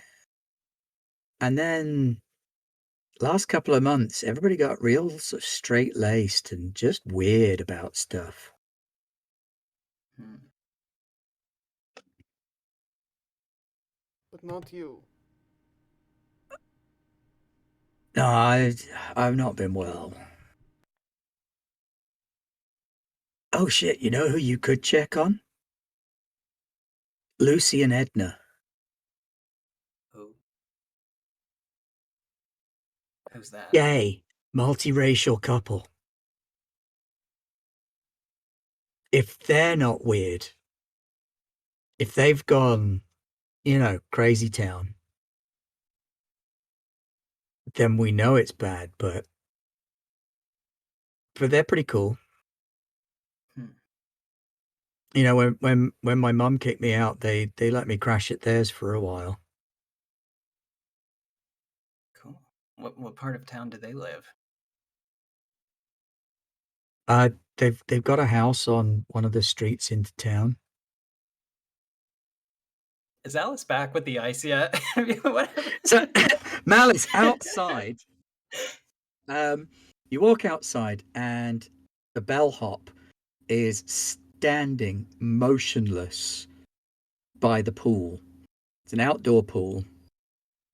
It has like a partial awning over the top of it. He's very, very close to the ice machine, but he's just stood there, completely motionless, just staring at the water. I'm so unnerved right now. There's creepy tentacle marks on people's heads.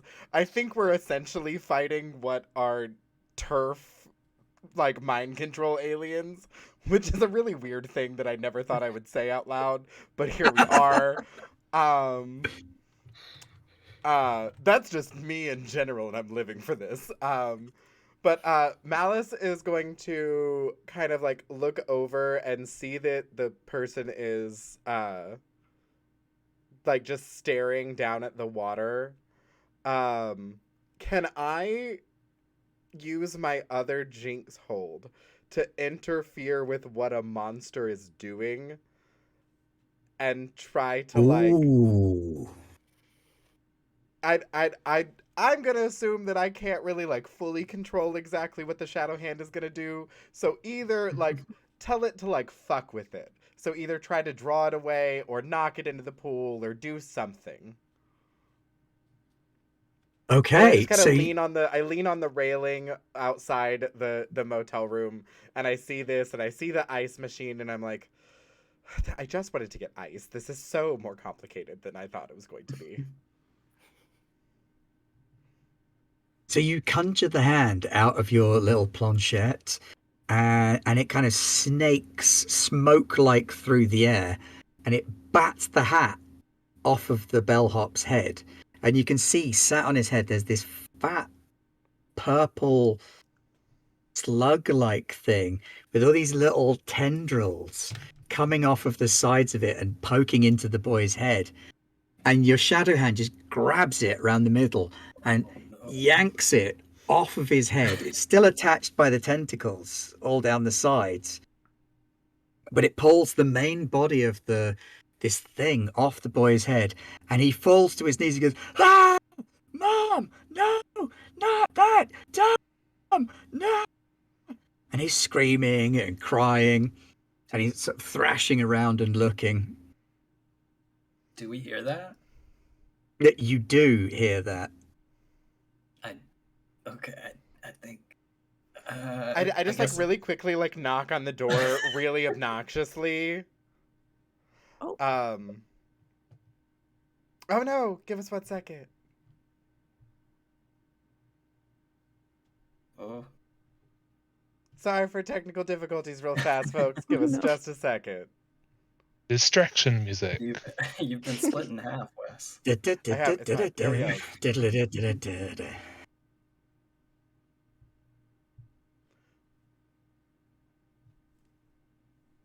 Sorry for technical difficulties. Give us just 1 sec, folks, before we get back to terrifying turf monsters. Oh my gosh. Perfect, perfect. Jet should be back just shortly, y'all. Give us 2 seconds. While we are taking a short break before I confront a terrifying turf mind control alien, thank you all so much for stopping in and joining us tonight. Thanks to all of your generous contributions. We are only $80 from having raised $1,000 for Stonewall Community Foundation. Can we get some hype in chat? This is amazing. This has been such an incredible time. We have been having a blast here. And we cannot wait to see where we keep going there. But holy heck, y'all have been so amazing and so wonderful. And this has been such a great time getting to tell this really creepy story. So thank y'all so much for such an incredibly fun time there.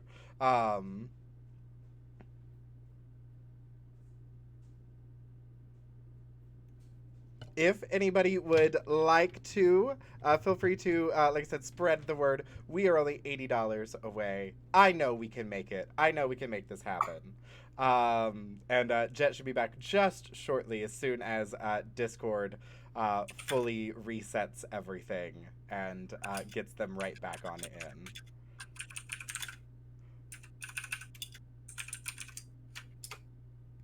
Just everybody take a second to tweet. Yes. Everyone retweet, share, spread the word. Also, cheers to you, Bit World Builder, for such a fun story. Come on, calling it on the faculty. I literally. Oh, yeah, so close. I was like, wait, hold on, wait. There's a ton of water. Things are very creepily controlled. Beautifully spotted. Well done. I haven't even seen the faculty in what must be about 10 years, but clearly it stayed with me. I had the biggest crush on Josh Hartnett growing up, so like anything Josh Hartnett was in, I was like absolutely 100%. And it gave me so much joy. So as we started talking this, I was like, wait a second. And there was that wonderful scene of like her walking up from the pool and through the locker room, and there was all sorts of scary tendrils coming out. I was like, bet, I'm here for this. I see it. Yeah, scary tendrils. I am right here for it. See, and I watched Slither not too long ago, the James Gunn movie, and it's kind of like a similar thing. That was my two main sources of inspiration. Well, two of the three. The third one, of course, being the fact that the whole of the UK is pretty much controlled by TERFs. Oh no, they're coming for me. That's not to get too deep into it yet, but that's like what's kind of fucking me up. It's like I can't tell like where the hub is, where they do the like mind control thing.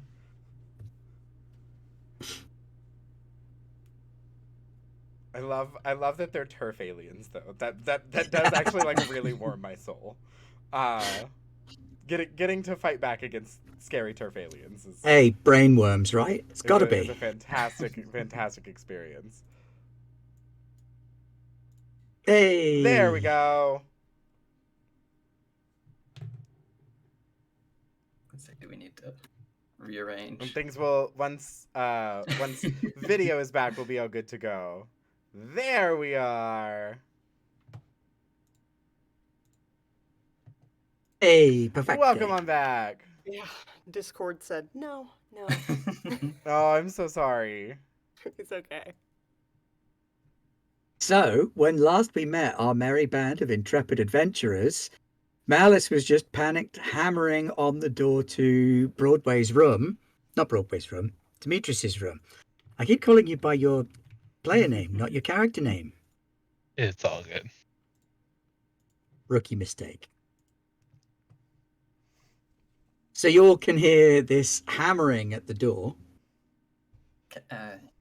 and screaming from outside. I guess we open the door. Hi, aliens. There's alien, and my shadow hand comes like swiftly swimming through the air, holding this purple. Oh no, it's tendril still attached to the guy's head. Oh, it's it's still- it's literally trying trying to- to pull it off his head, and it's Oh. trying to cling on to this kid's head. Is it like So you've got this shadow hand disappearing off into the outside area, right by the ice machine and the pool, and it's pulling on something that, like a hair piece or a toupee or some kind of giant purple brain slug that's attached to the bellhop's head. And it takes almost like a triple take for you to recognize that there's a brain slug attached to this kid's head. Luca, that's you. I don't. Correct. So, at this point, with all of the luggage, the bellhop brought in most of Luca's stuff, but he carried in his own really ratty duffel bag, and so he opens up this duffel bag, and he's already like sort of had it open, but not really pulled anything out of it, and he pulls out the axe, his favorite axe in the whole world. And considers for a moment, do I go for the tendrils and risk hitting the guy in the head? Do I let him continue screaming with the brain slug? Here, kid, things are about to get weird. You might want to close your eyes for this. And then I think Raz fully like kind of flexes, right? Raz is maybe like 5'4" on a good day, right? And then suddenly they just like shoot up like 6 or 7 inches. Their lower body is transformed into like this huge like serpent's tail. And their upper body, like their arms and stuff, have gotten kind of scaly and hard, and they still have a human face, but like they've got the fangs and the scary eyes from earlier. I don't know, looking at Vicky, she strikes me as the kind of kid that would immediately get out a notebook and start sketching. I just go in my messenger bag and I have a little golf club that collapses and I just pull it out and I said, "This is the golf club I won at an insurance competition, so I'm ready to do what we got to do with my favorite golf club." I know, exciting. What's Vicky gonna do? Vicky is like, I probably shouldn't bring the flamethrower out for this one, should I? Probably be a little too much. I don't think we're on the murder train just yet. All right, and I pull out, and I have like a little side pouch that I pull out a little glowing dagger. So I guess Be prepared. Always carry your magic knife. can you kind of break it down for me again? So is the motel like a square shape with the water in the center of it? Like it's open? The pool is out the back of the Okay. motel. The motel is like a squared off C shape. So you've got the motel around the front there, and your rooms were at the different points of there.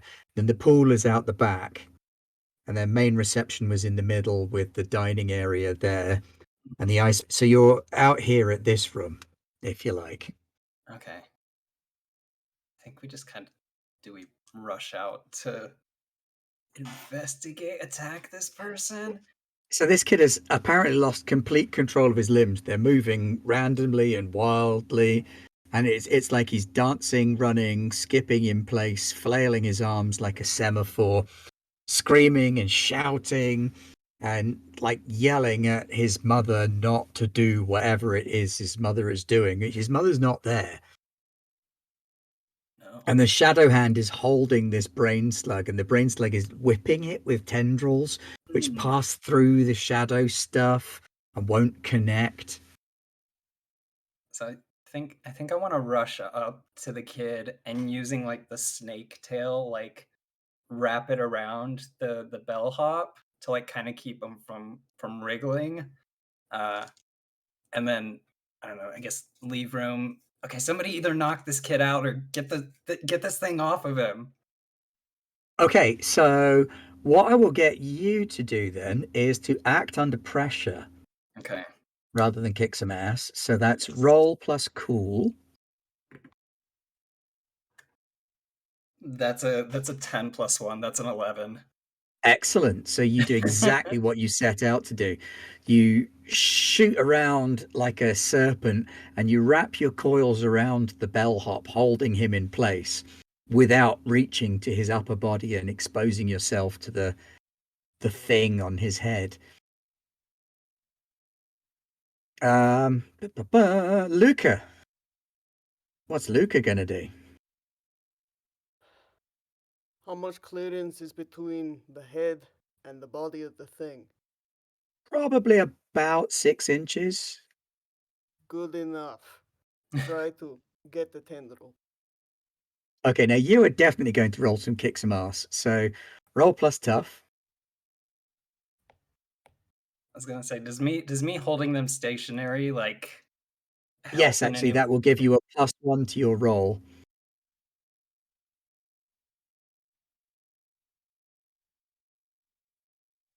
I'm on pins and needles.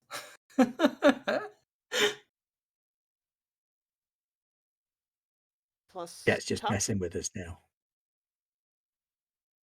Plus tough? Yes. 12. Oh.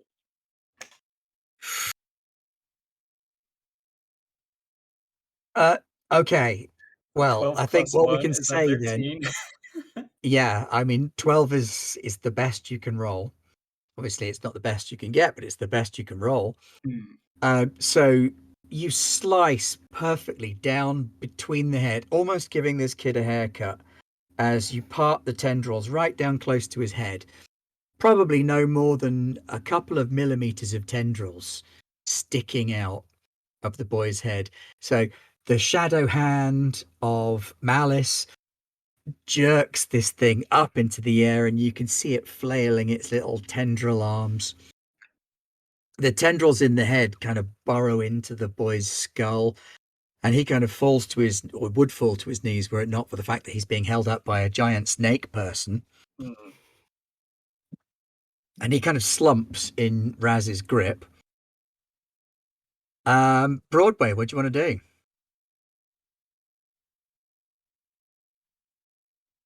I don't know if hitting them with a golf club would be the best idea, but I have a nunchuck. You could absolutely hit the brain slug with a golf club. Okay. We're gonna do some batting, so I'm gonna just whack it a little bit. All right, so roll plus tough. The Let's fact do that 2d6 correct. Yes. the fact that the insurance agent is wielding a golf club and nunchucks, I'm crying. I was This is so, the I best was thing so ever. scared. I thought he was gonna attack the teenager.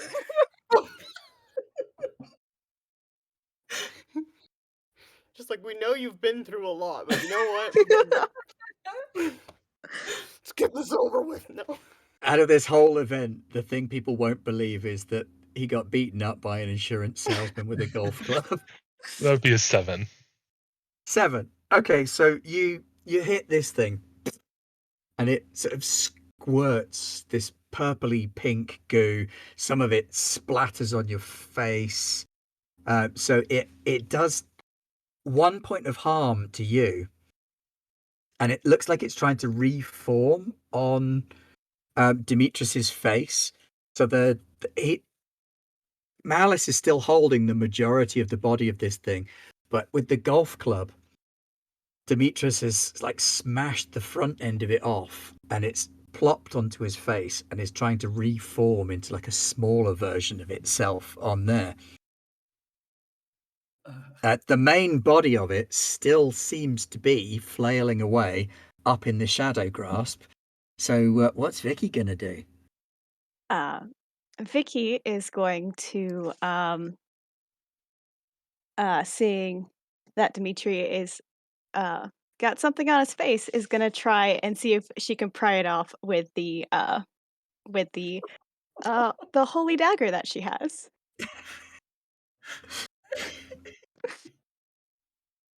Okay, I will get you to roll cool then, because I think this is more of a helping out kind of situation, act under pressure Okay. situation than a kick some ass. A Girl Scout with a holy dagger. Yep. And an It's a good thing insurance Demetrius salesman is with always nunchucks. Scraping Oh, brain Doesn't slug off the insurance Scouts salesman. apparently be in a church? if I'm doing act under pressure, I've read about something like this so I could so I know how to actually take it off of someone. Yes, okay, that seems not unreasonable. Ah, yes, the removal of a parasite before it What? burrows in. Yeah, removal of parasite. I've read that book before. Parasite removal. You got the merit badge. Yeah. Yeah, totally. It's a good thing Demetrius has Um, always wanted that eye patch.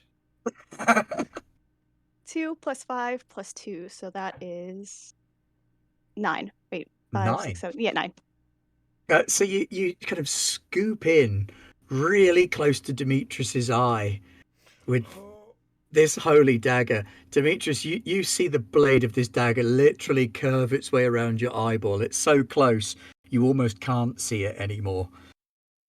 And then you flick this thing off before it burrows in.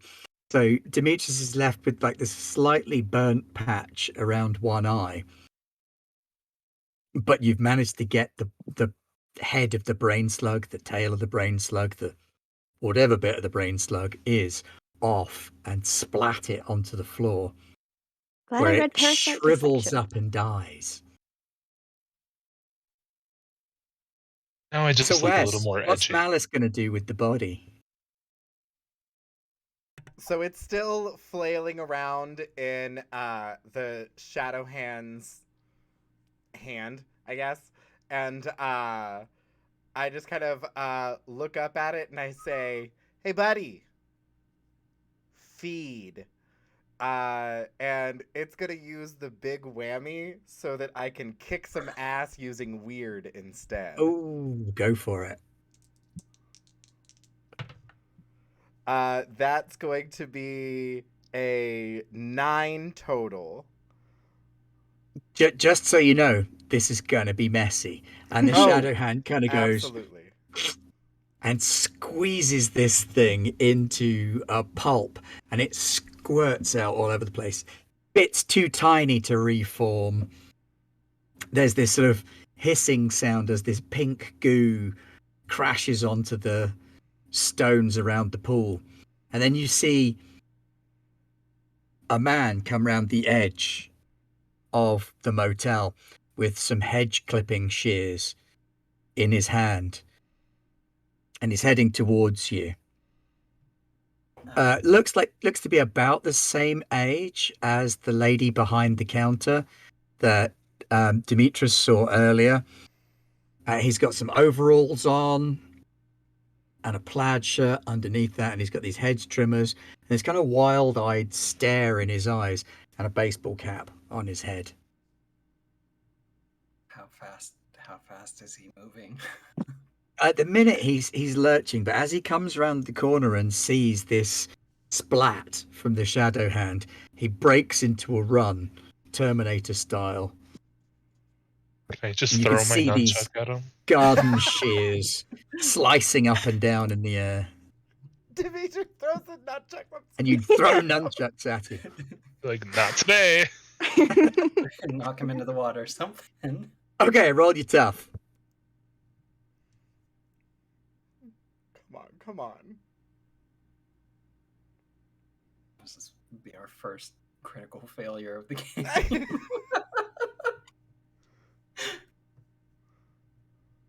Be a 10. Ooh. Nice. So What do you want to do? Do you want to suffer less harm, inflict more harm, force him where you want him, or give someone else a +1 or take an additional +1 on your next action? You hit him, but you could choose what you do with that hit as well. Can we just force him into like we suggested, just into the pool? Just force Oh, him absolutely, in? yeah. So you fling Let's do your that, yeah. nunchucks and they bounce off of the outside bar area and catch him on the side of his head as he's running towards you. And he goes straight into the pool with a splash.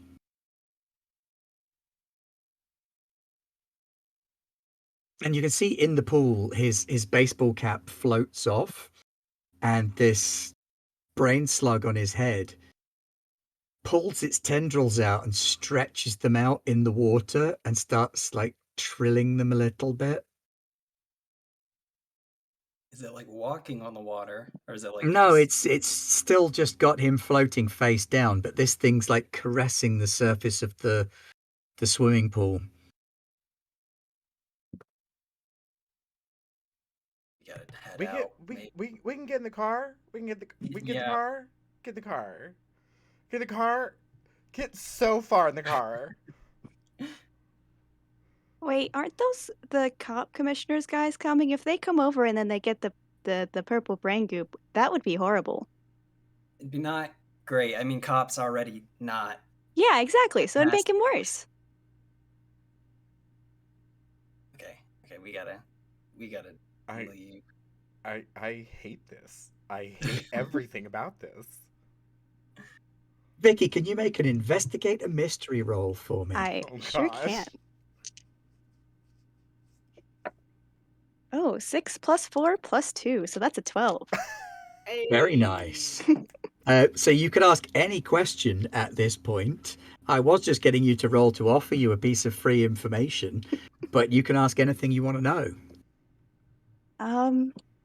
Sorry, but what are the questions again if I So literally anything you can think of works on a Oh. 12 plus. There's no fixed questions anymore. It's ask the keeper of mysteries or whatever the GM's called in this. Any question you can think of. what's the I guess the weakness would be our best bet, try and figure out its weakness. Well, from what you've seen, clearly these things are in some way connected because one came running when the other one was threatened. So Mhm. if they're connected, even though they're not touching, they must be connected through some kind of central thing. So there must be a boss monster, like a queen in a beehive or something like that. Maybe If you one of could the find the meteors. queen bee or the queen brain slug, Either one of the meteors or maybe that lady that was really rude, whose husband is making all the houses?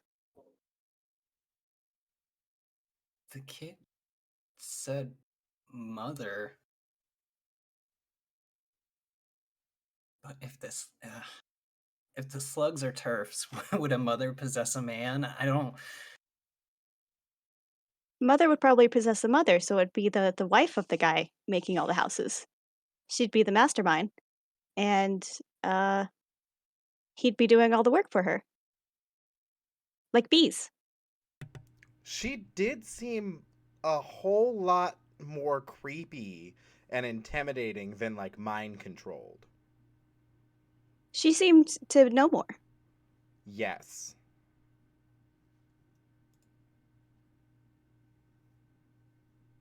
Did we lose Oh no, Broadway? did we lose? Oh, There we go. Oh, yay! camera shenanigans. So if we take her slug out, that could be the rest of the slugs. Yeah, that's a good point. My fear is that I think these things will know that something's up now. Yeah. But they're not supposed to leave after 5, so It is after 5. You are it Come is right. after on. 5. Come on, using their own rules against them. They don't go out at night. So we just have to figure out which one's her house and then break in and kill the slug. Didn't she give somebody a business card? Yeah, Which has Broadway contact has her husband's Yeah. business card. Yeah, I have the card of the husband. So, what if we took business card, took number on business card, and then cross-checked against, I don't know, yellow pages? Oh, phone We don't have books. any. Is that like a book of phones? I don't. It's got a whole bunch of numbers in it. Oh, you Broadway, mean looking at the card, Yeah. it has a residential address on it. This isn't like a business address. This is a home address. So he just works from home. So we're just gonna, do a little invasion of the home. Oh my god, that's one of my favorites. Malice at this point is lugging an entire trash bag out of Luca's car, literally full of all of the snacks and drinks that she's stashed in it over like their time together. She's like, seriously, I'm so sorry. Whatever you say, your rules. So you're loading up for Bear and heading to the developer's house. Yes. I wanna make sure we don't leave the kid or get him to lock the door or something. They don't know about him, so I mean, if he stays, be okay. But do they check the rooms after we leave once we're checked out? I mean, we don't check out until tomorrow, so they can't check the rooms until tomorrow, anyways. Fair point. Very trusting brain slugs. I also love the fact that the brains of this whole operation is like a 9-year-old girl. Just like the only functional adult. If it's not insurance, I don't know it. Cool. Yeah. So you pile into the SUV and you make your way through town, and you come into a nicer part of town. I mean, it's already quite a nice town, but there are some larger houses that are a bit more well-to-do, and only one of them has the lights on, not in the house, but out the back of the house in the garden by the looks of things, and it's the one that matches up with the address you have the business card for. Are there curtains drawn or anything? Can we see? The house itself is all dark. The lights are coming from out the back. The curtains are open on the ground floor of the house. You can kind of peek in, and it's this sort of perfectly chintzy, immaculately clean. Every painting is in exactly the position it's designed to be in, kind of Homes and Gardens, Grazia, Hello magazine, spectacular.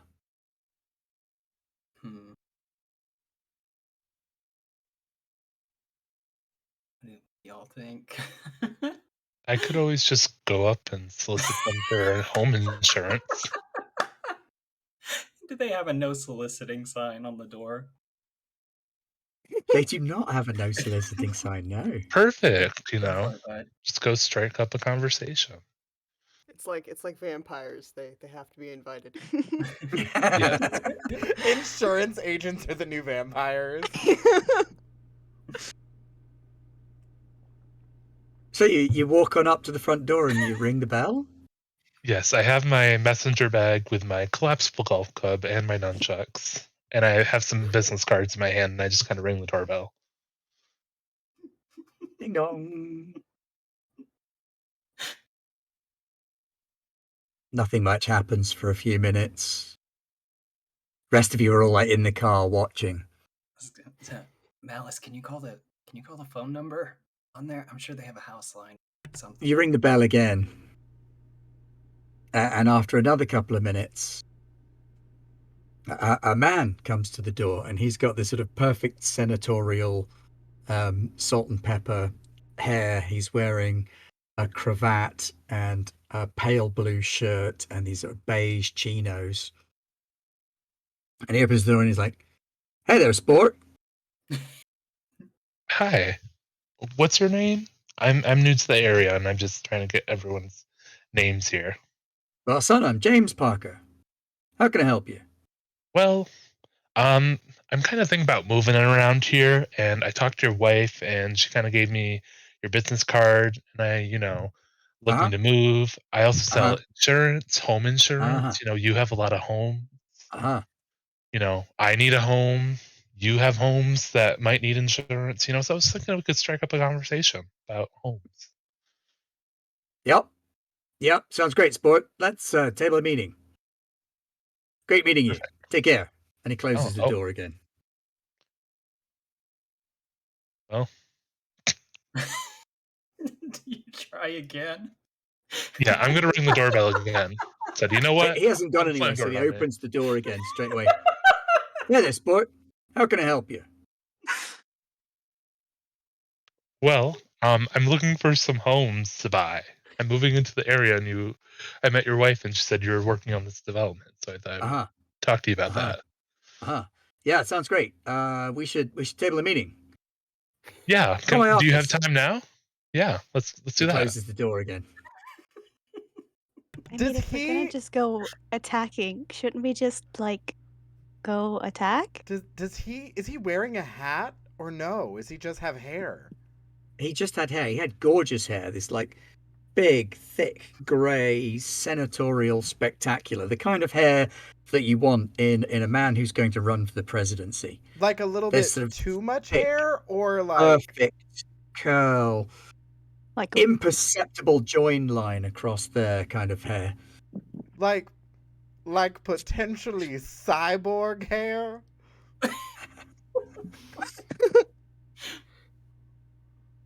I mm, uh quick, Vicky.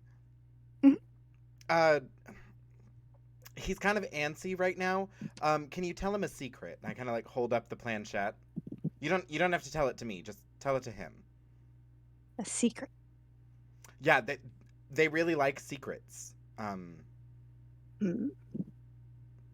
Okay. And she tells she gets real close and she whispers a secret about how her friend uh supposedly sold the most cookies, but she actually knows that instead of selling all the cookies, she had her mom buy so many of the cookies, and then their house was just filled with cookies. They have cookies stocked in the basement, and that was the only reason why she beat her in cookie sales. But when she told them, they thought it was a little weird that she snuck into their house to figure out this stuff. I love that The Vicky the Girl Scout did a bit of B&E to see why someone beat them in cookie sales. Nice. the shadow hand comes out and gives you a thumbs up, and I'm like, great, thanks. They get antsy if they don't get new stuff every once in a while. Um, can I try to help Demetrius, and can I try to jinx Senator Man? Yeah, okay. Yeah, go for it. Okay, I hope this helps. Oh, it might actually. That's an 8. Mm-hmm. So I only get to hold one, but I want to try to help the hunter. So I want to try to maybe have the shadow hand forcibly keep the door open the next time Demetrius tries to knock on the door and Okay. get him to come back so that So the Demetrius, this shadow perfusion hand kind can. of slides up next to you and hovers in waiting next to you. So I just ring the doorbell just a little more aggressively this time, and I'm just I The think that door failed. opens again, yeah. and there's handsome senator man. Hey there, sport. What can I do for you? So you have some homes for sale. I'm looking to buy Uh-huh. one. Uh-huh. Uh-huh. Can I get a home? Yeah, for You sure. were the Sounds one to great. talk to. I know your wife. We talked. She Yeah, told me to come yeah, to you that for sounds great. homes. Well, why don't you put in a call to my office? And as he's talking, the shadow hand, which seems to me to be a bit of a bitch, just reaches up and Takes one to know one. peels Just peels his perfect hair right off his head. It's a wig. The whole head of hair is just this gorgeous wig that this man's wearing, and underneath it you can see the brain slug. It's like wider and flatter on him, like it's been there for longer, and the tendrils creep further round to the sides.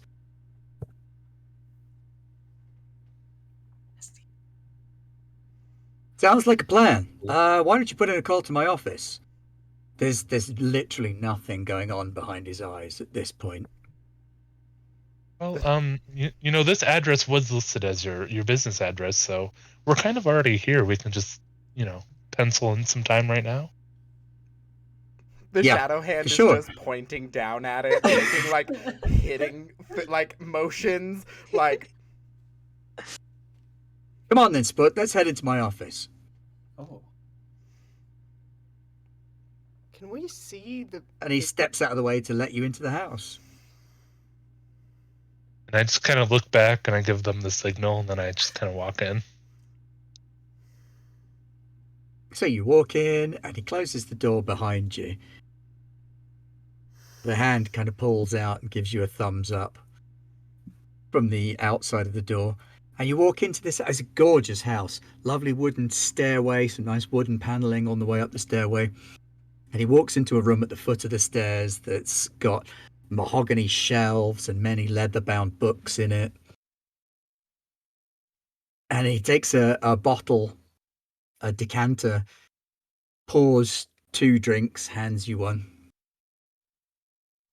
Sits down behind his desk, one leg up, holding his drink.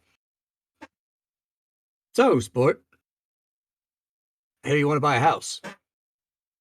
Yeah, I'm looking to move in the area. I sell insurance, and I just slide my business card. And I'm opening up a office here in perfectly normal Nebraska, sunny Nebraska. And I need a place to live.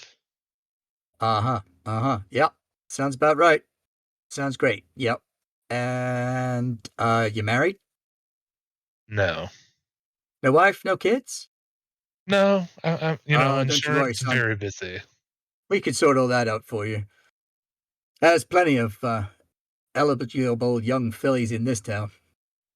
We'll hook you up with someone real cute. Sure. Okay. Yeah, we'll talk about that later.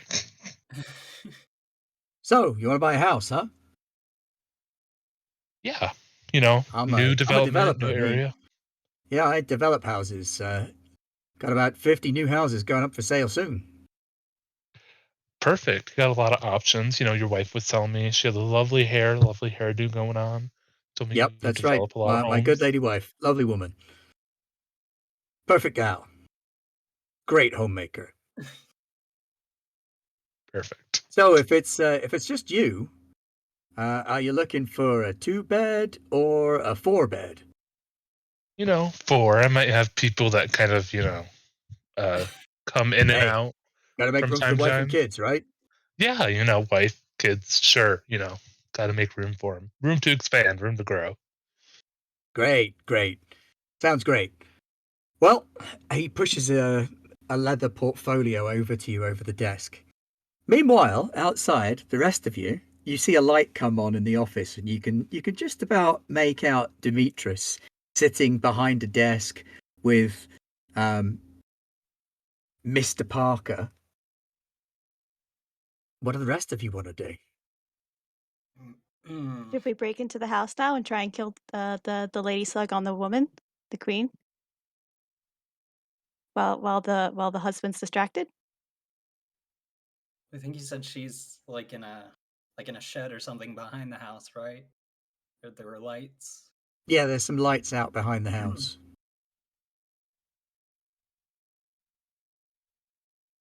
Vicky, the fact that you're more ready to commit a B&E than I am scares me a little bit. I mean, if they're all being manipulated by these alien creatures, then it really isn't a breaking and entering, it's a saving of people's lives. I'm sold.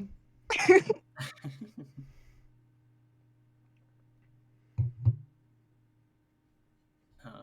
What's Luca feeling at this point?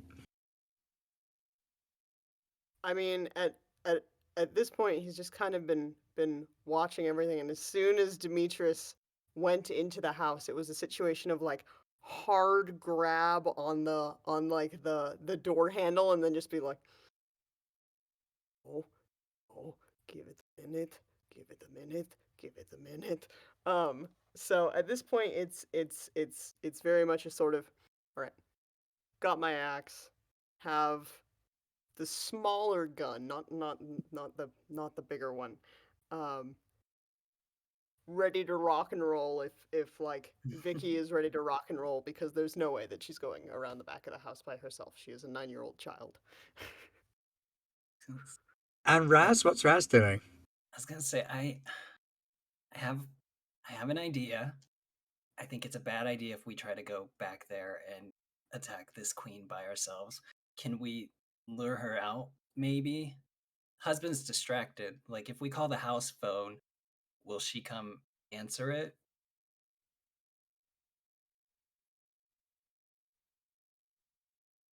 Does anybody have a cell phone? I feel like I've watched enough like old school movies. It's always the wife that answers the phone, right? Yeah, for sure. I don't understand that at all. That's really weirdly sexist, but we're going to break that down another time. But you might have a point. So, Malice whips out her little iPhone, dials the number on the business card.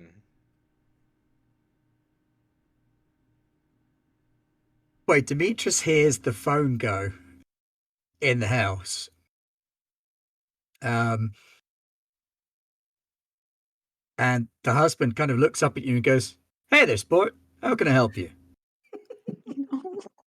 Well, you were just, we were talking about we were buying this house. You were showing me this Uh-huh. lovely contract. Uh-huh. I was going to get a 4-bedroom, Uh-huh. big Uh-huh. house to expand for my wife and children that I'm Oh, yeah. apparently going to get. You have these Oh, you're in lovely the mahogany. market, huh? Yeah, Yes, yeah. I'm in the Many, market. many, many fine ladies in town. I'm sure we can hook you right up. Sure. But the phone stops ringing in the house. And Malice, a voice answers, "Mary Parker Bassett, how can I help you?" Hi, Mary.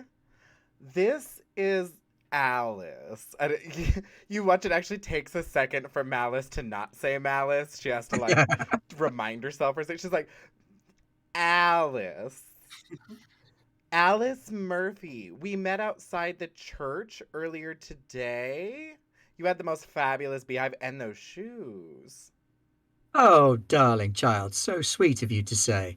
What can I do for you this evening? Hi. So, and I kind of like stop for a second and I look over. I'm like, we like bring her out, right? Like that's the plan. Ask her if she wants Girl Scout cookies. Hi. My darling Vicky. She's a Girl Scout, as you know. And we're still selling a few boxes of Girl Scout cookies. I know it's after season, but since it's after season and you can't get them here, we were wondering if you'd be interested in buying some Girl Scout cookies. We're actually outside your house right now.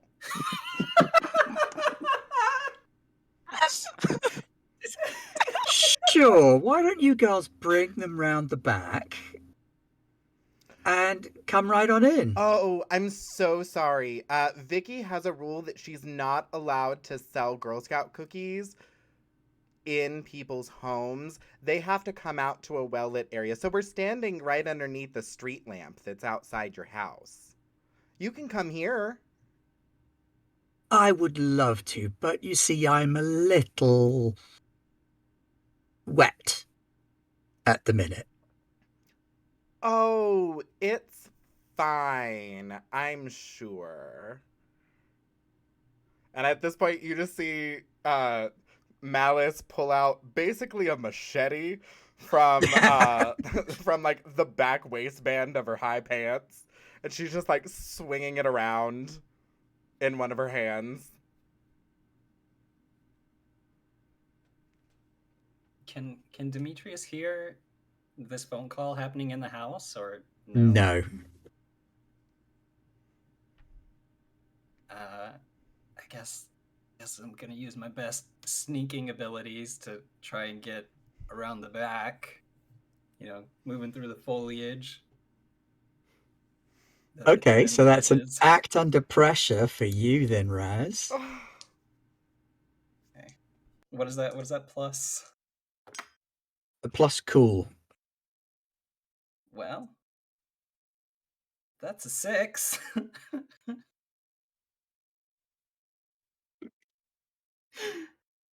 So you start like creeping around the back, but because it's dry out here, it looks like all the water's been diverted away from the plants. You're making this crackling sound as you go. You're pretty sure. Oh no! Oh Oh no! They got them. The brain slugs. The brain slugs. Dramatic No! pause. It's for dramatic effect. Well, as we pull them back in, thank you very much, Gnome and Brain Slug, for donating $10 more to Stonewall Community Foundation. Let's go. Thank you so much for getting us that much closer to our $1,000 goal. Thank you so much. Apologies for the technical difficulty. Apparently the brain slugs can get into technical equipment too. So we apologize for that, but give us just 1 second while we get everything squared away. Discord has just been fully infected by brain slugs this evening and giving all sorts of trouble. So we do apologize, but thank you so much for all of your wonderful help and support there. As soon as we were able to get Ben right back in, we will be able to continue. There we are. There we go. Well, didn't it? It seems the brain slugs got into the system as well. Yeah, I think that's my computer just kind of pooping the bed a little. At the moment, your camera is on in Google Meet. Oh, so but it not is. in the Discord call.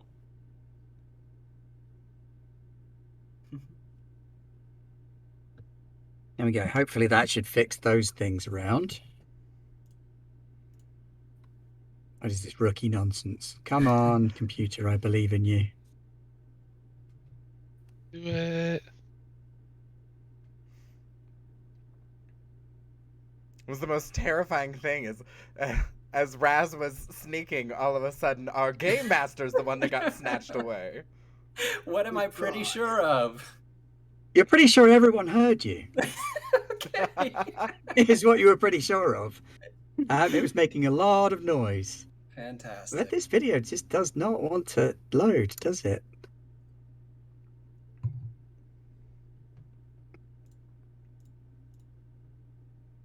Right, we'll do this thing. There we go, one at a time. Oof. There we go.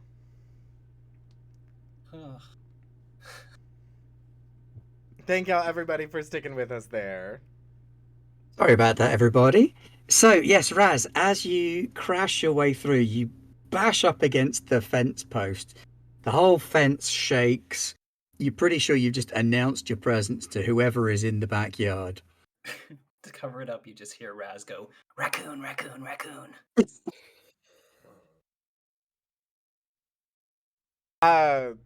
Malice all of a sudden just makes really loud fake coughing noises. And like drops the phone, rattles some like aluminum foil from one of the wrappers that they were eating snacks with. Oh, I'm so sorry.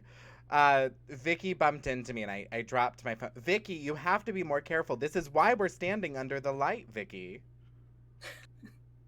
I'm sorry.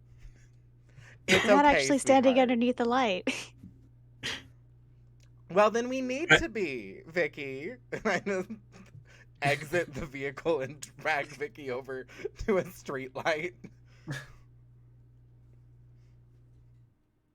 Raz, you hear someone getting out of a pool of water.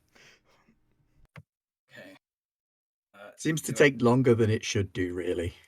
Here's a fun thing. Here's a fun thing. I based Raz's snake design off of a copperhead.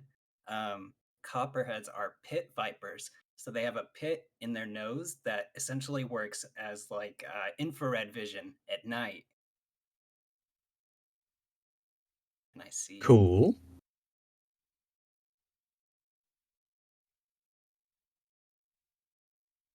Please open the document. I just want to look at the character sheet. So I guess that would be part of my shapeshifter ability again. Oh Oh, no! no. No.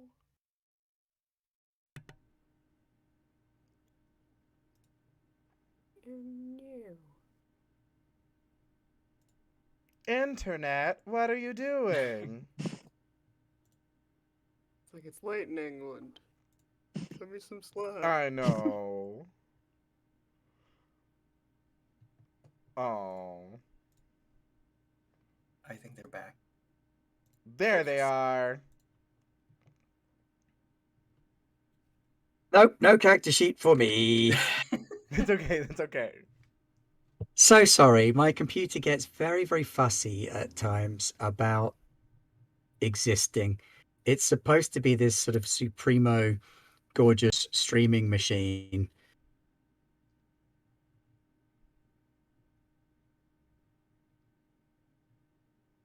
Oh no, I think it cut again. Oh. Oh no. I don't know if you can hear me or see any writing. Oh, we just heard. Okay, good. Right. Okay, we did the task manager trick.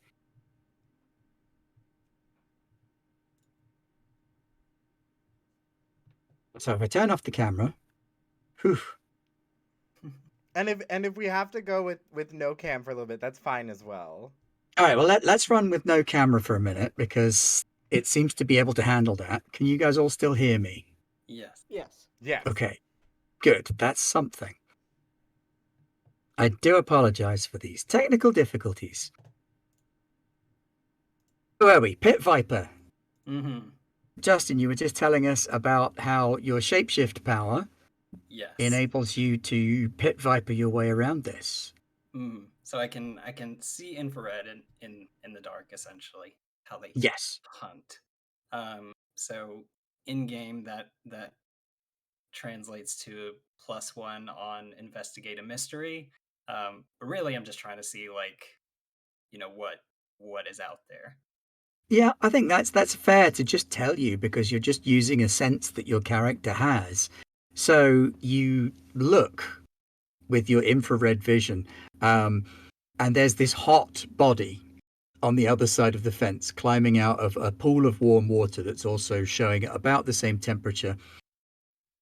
It's only loosely human shaped anymore. It looks like a human puppet being controlled by some kind of head-mounted octopus of some kind.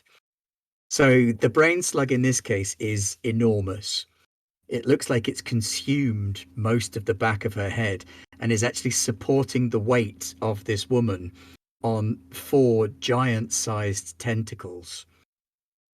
And as you watch, they kind of roll up into the back of the head and pull. I'm gesturing. You can't see me gesturing, but I'm gesturing. And pull this bouffant wig over the top as the arms of the human body wrap a robe around the woman on the other side. Cool.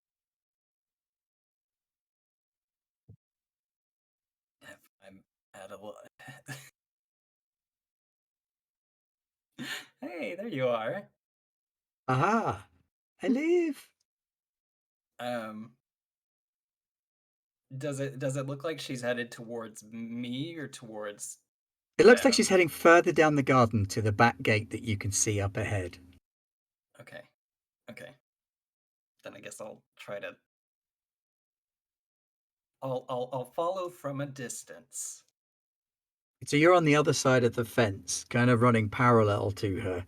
So she's Okay. heading down that way and planning to come out this way, and you're heading down that way. Hmm. Meanwhile, back in the office. So, you see anything you like, sport? Yeah, there's a lot of, neat houses that oddly all and are exactly the same. Uh-huh. But Uh-huh. yeah, it's Yeah. definitely some Uh-huh. neat ones. Uh-huh. Yeah. Uh-huh. Okay, great. Well, let's take you out back and we'll seal the deal. Maybe we should look over like, the property contract or something. Do you have like, some paperwork or anything Oh, yeah, that we can paper. overlook? Come on, meet the missus. Oh, but you got these lovely bookcases. They're mahogany. I can tell you got some lovely books. You got any good books? Plenty, plenty. Come and meet the missus. Yeah, Come on. I No, think you we're have to meet we're her. You have to fine. meet the missus. Please, come and Uh, meet the missus. Please. Please come and meet her. Please. Yeah, that'd be great, sport. Come on out. maybe we'll use And he my kind of favorite puts his button. arm around your shoulder and starts trying to lead you towards the back of the house. I just nudge his arm and say, "Don't touch me, please. Thank you." Sure thing. Hey there, sport. How can I help you? We were, talking about buying a home. Uh-huh. Uh-huh. Because you got a lot of lovely Uh-huh. homes that are all exactly Uh-huh. the same, Yeah, but for they're all sure. Yeah. lovely. Uh-huh. Uh-huh. So you want to buy a house, huh? Yeah, Great, lovely, great. lovely You and the home. wife? No, just me. You have any kids? Oh, hey, I No. hope not if you ain't got a wife. But I know what you young bachelors are like, huh? Yeah, very busy selling insurance. I'm opening an insurance office here in this little town. Great, great. Uh-huh. Hey, you want to come meet the wife? She's a Mm. great gal. She can hook you up with one of the local ladies. Maybe we should look at the houses first, and then we'll discuss meeting the wife. Oh, we can look at some houses. Yeah, sure. That's a great idea. Hey, have you seen this portfolio I have? And he hands you the same leather-bound portfolio that he I showed you just earlier. slowly look through it, and I just ask certain details. What is this flooring on this house? Is it heated? Is it mahogany or any paneling, any key? These are really nice hot tubs. Yeah, hot tub in every house. It's important. My wife, she loves a hot tub. You should see ours. Yeah, in fact, you know what? Come out back. Come see our hot tub. No, I Double think size I model. got a good picture of what the hot tub looks like from this lovely portfolio. I mean, it's Hey, just a you know lovely, what? You lovely. can you can get two or three couples in our hot tub if you know what I mean. I know what you mean. Has the planchette hand just been chilling there the whole time, or did it take off The once? planchette took off after de-wigging this Okay. guy. This guy's still got this flap of hair hanging down the back of his head and this big flat brain slug sat on top of it. He seemed completely unaware of the lack of wig.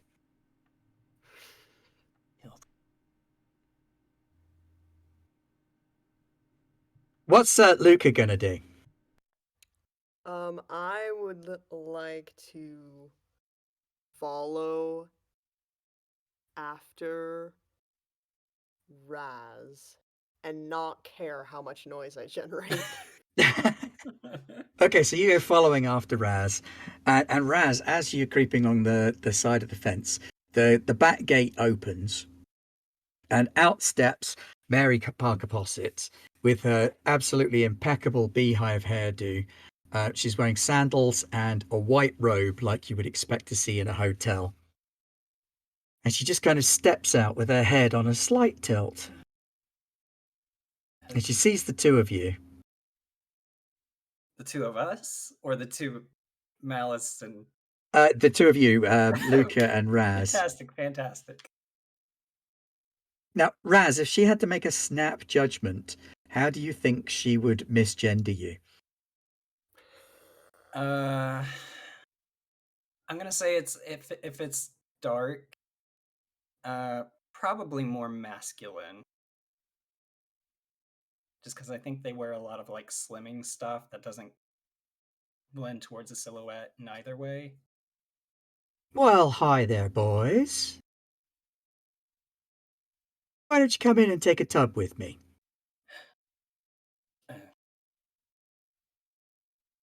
Uh, don't you have a husband? Husband.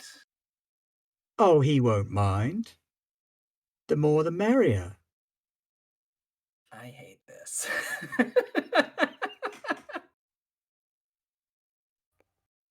Tell me about it. And Luca just sort of turns the axe. So has she spotted Now, the axe? you don't look like you're selling Girl Scout cookies. Where are your little friends? Out front. We're the Midnight Gardeners. That's us. We got this axe. We're ready to chop down some trees. They told Looks like your you plants to are meet a under the little street light, unhealthy. and you said no. Well, shall we go meet them? And she kind of walks over to you in this kind of slightly jerky way, like she's not entirely used to how her body works. Okay, I can't do this anymore. I think I think Raz just full like scaled claws just like takes a huge like swipe at the wig, like trying to run past and just knock it off. And as you do, the wig comes off clean in your hand. It is another wig, just like the one her husband was wearing, only slightly nicer. I thought So you were you've saying got there's a this second wig under the Tiny wig. Wig you've got reveal. this What perfect is this, blonde Gregory? beehive snagged in your claws as you rip it off. And these two little tentacles pressed up against the top of her head. This kind of flap in the outside. Well, that was rude. Yep, and I think just like full snake tail just tries to like sweep the legs out from under him. So you swipe around with your snake tail, and the legs do indeed go right out from underneath her. But as she falls back, the back of her head just unravels into this giant octopus. Well, not octopus because it's only got 4 tentacles, quadrupus. And it catches her on its tentacles and lifts her up into the air so that she's kind of hanging slightly off the ground by these tentacles. That was rude. Y'all, we're scrapping. We're having a scrap. What are Malice and Vicky gonna do?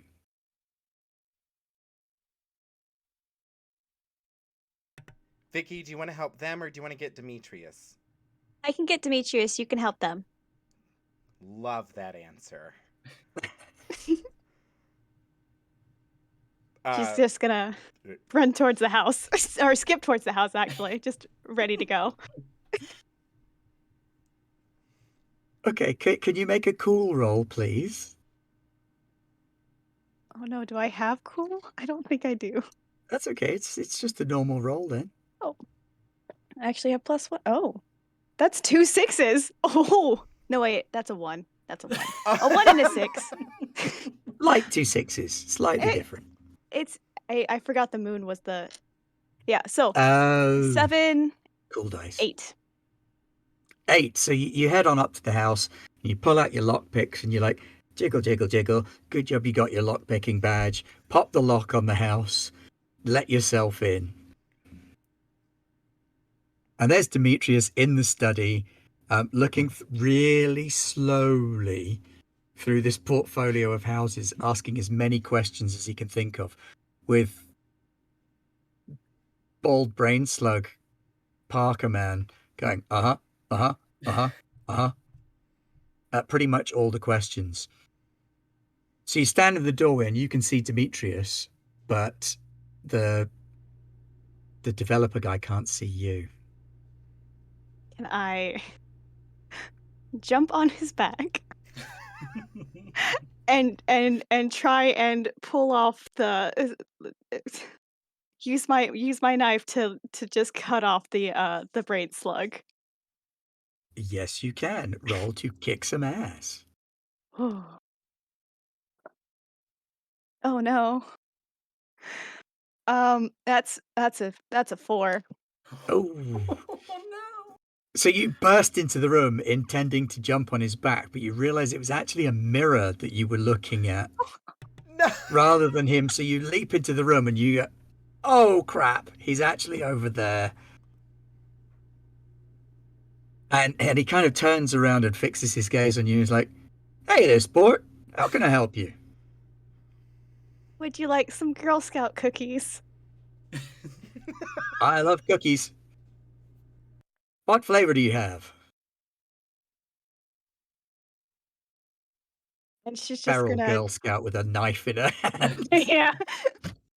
She's just gonna fe she's like, "I have knife flavored." She's not good at talking. "I think I've tried them. Let's give that a go." And he pulls a roll of cash out of his pocket in a money clip and starts peeling off $10 bills. And pops $40 down on the desk. There you go. She's just gonna try again. She's just like, "I have no idea." He ordered knives. He ordered knives, so I'm gonna give it to him. But Broadway, do you Oh. want to do anything as Demetrius to help her?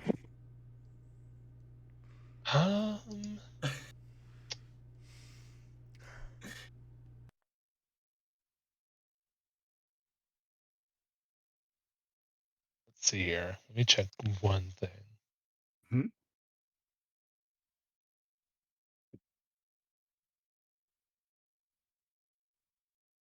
Also, that's gas money. Cash slip. Oh, right into my Not- pocket. No, you'd be like, look, that's actual good hard-earned cash. It's fine. She is providing a service. She knows exactly what she's doing. The money is going in her pocket. That money goes to the Para Scouts of America. Exactly. I guess the only thing I could think of is to show him my golf club as a distraction. If that would work. To be like, look at this cool golf club. As she's like trying to grapple onto him. Okay, roll to manipulate then. On your playbook, it should have the list of what skills go under what.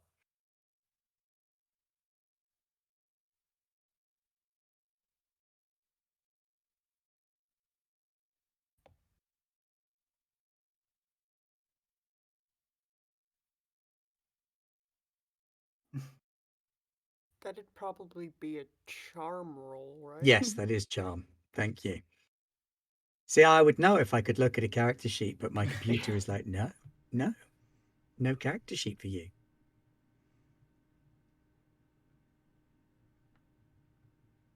This is where pen and paper takes the lead over VTTs. How Sometimes, charming yeah. is the insurance I've never had a salesperson. book crash on me. And that would be a 5. I No. wasn't very good at showing off my golf club. Say, hey, look at my golf club. Pretty neat. So, let's kick some ass then, Ducky. Go for it. Oh, good. That's better. But that's a 7. Just enough. Okay, so you leap on him and you start slicing at the top of his head with your holy dagger. Now, your dagger adds some, doesn't it? Or does it add harm? My dagger is 2 harm, hand holy. Oh, nice. So as it brushes against the brain slug kind of reels up and back, almost like a little scorpion tail coming out of the back of his head. And his eyes roll up into his head. And he kind of slumps down over the desk. And there's just this thing coming off the back of his head, like making this weird squealy shrieking noise as it pans backwards and forwards between the two of you. It did not like the feel of your holy dagger. Ooh, that's good. Meanwhile, out the back, Malice comes running up to see the robe-clad body of Mary Parker Posset being held up in the air by 4 large tentacles coming out the back of her head.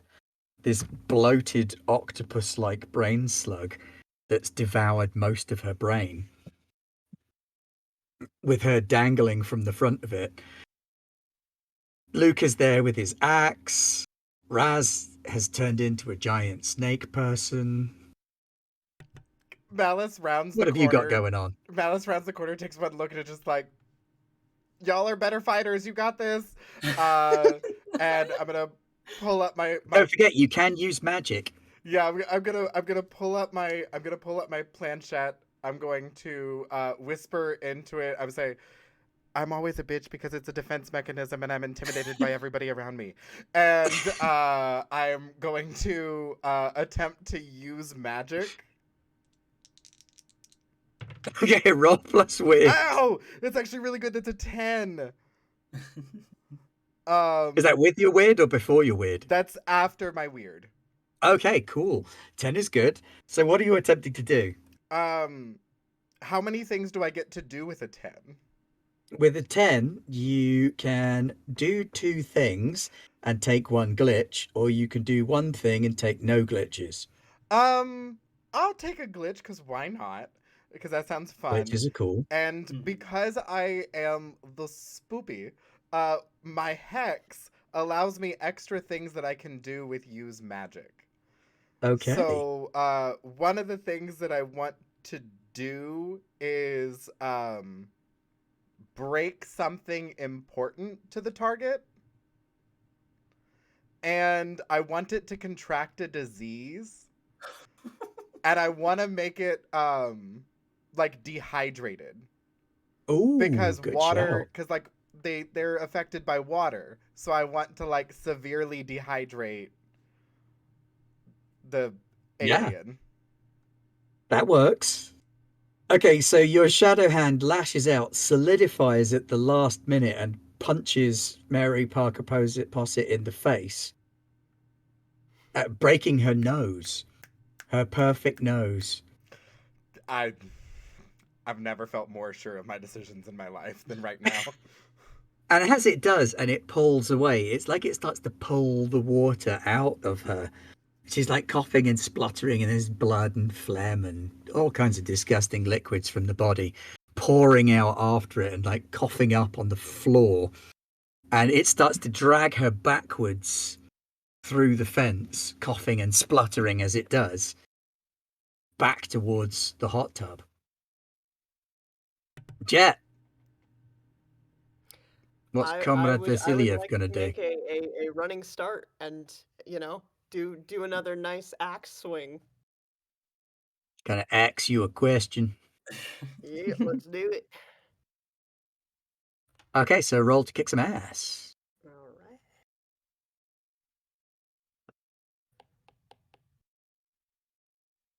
Get my tab back. Good. You said it had devoured her brain, so that there's no saving this person.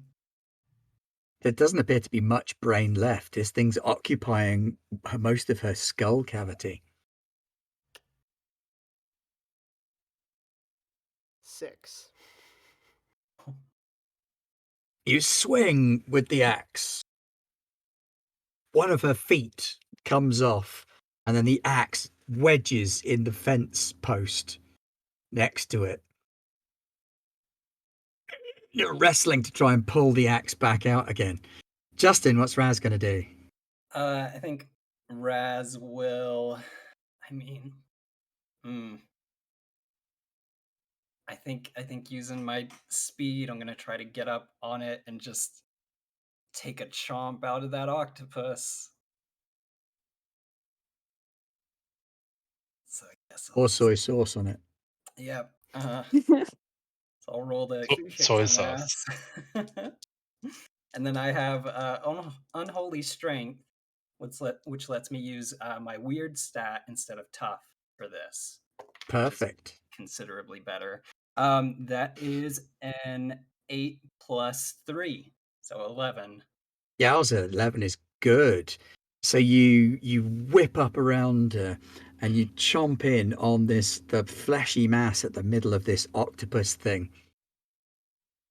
And it kind of flings her off to one side, detaches. There's this sort of wet sucking sound as it detaches from inside her skull, and her body kind of flumps off to one side.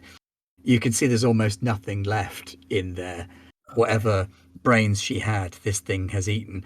And this octopus is now inside your mouth, but it's wrapping its tentacles around your head at the same Ooh. time, trying to get at you. Okay, so that's 3 harm. Are there any side effects that are moves that I can take with that 11, or Yes, you can add more harm. I would let you. Are you a venomous kind of snaky person? so that's what I was trying to like. Copperheads are, but it's not a very strong venom. That's okay. It doesn't have to be strong. I mean, in the actual snake, because you are a giant gorgon snake person. Sure, So yeah, your venom's going to be stronger. that makes sense. So you could inject your venom into it as well. So it's being dehydrated, poisoned, bitten. It's not having a great day. Yeah, I get. Yeah, we'll go with that terrible harm then. So level Okay. 4. So it is very, very seriously injured now. You've done a lot of damage just in your opening salvo. Ducky, back inside.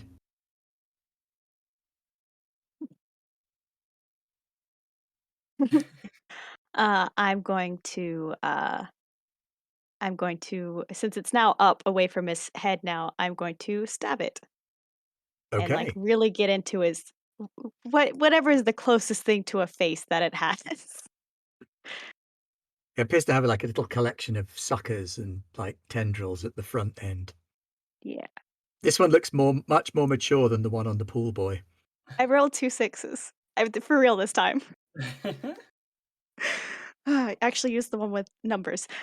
Um, so that's 13. Oh my god. You you impale this thing with the dagger, and then at the last minute, you kind of roll to the side so that you don't punch this guy in the spine with it as well, and you pin it to the desk. So it's attached to the desk and hardly attached to his head anymore. Although it does look like he's suffered some damage back there. Oof. Um, you've trapped it. Broadway, what's Demetrius going to do?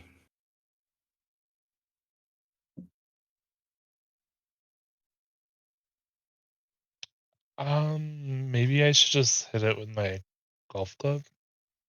Sure. Yeah, roll to kick some ass. It's just you showing them the golf club in a different manner. Yeah, still showing him the golf club.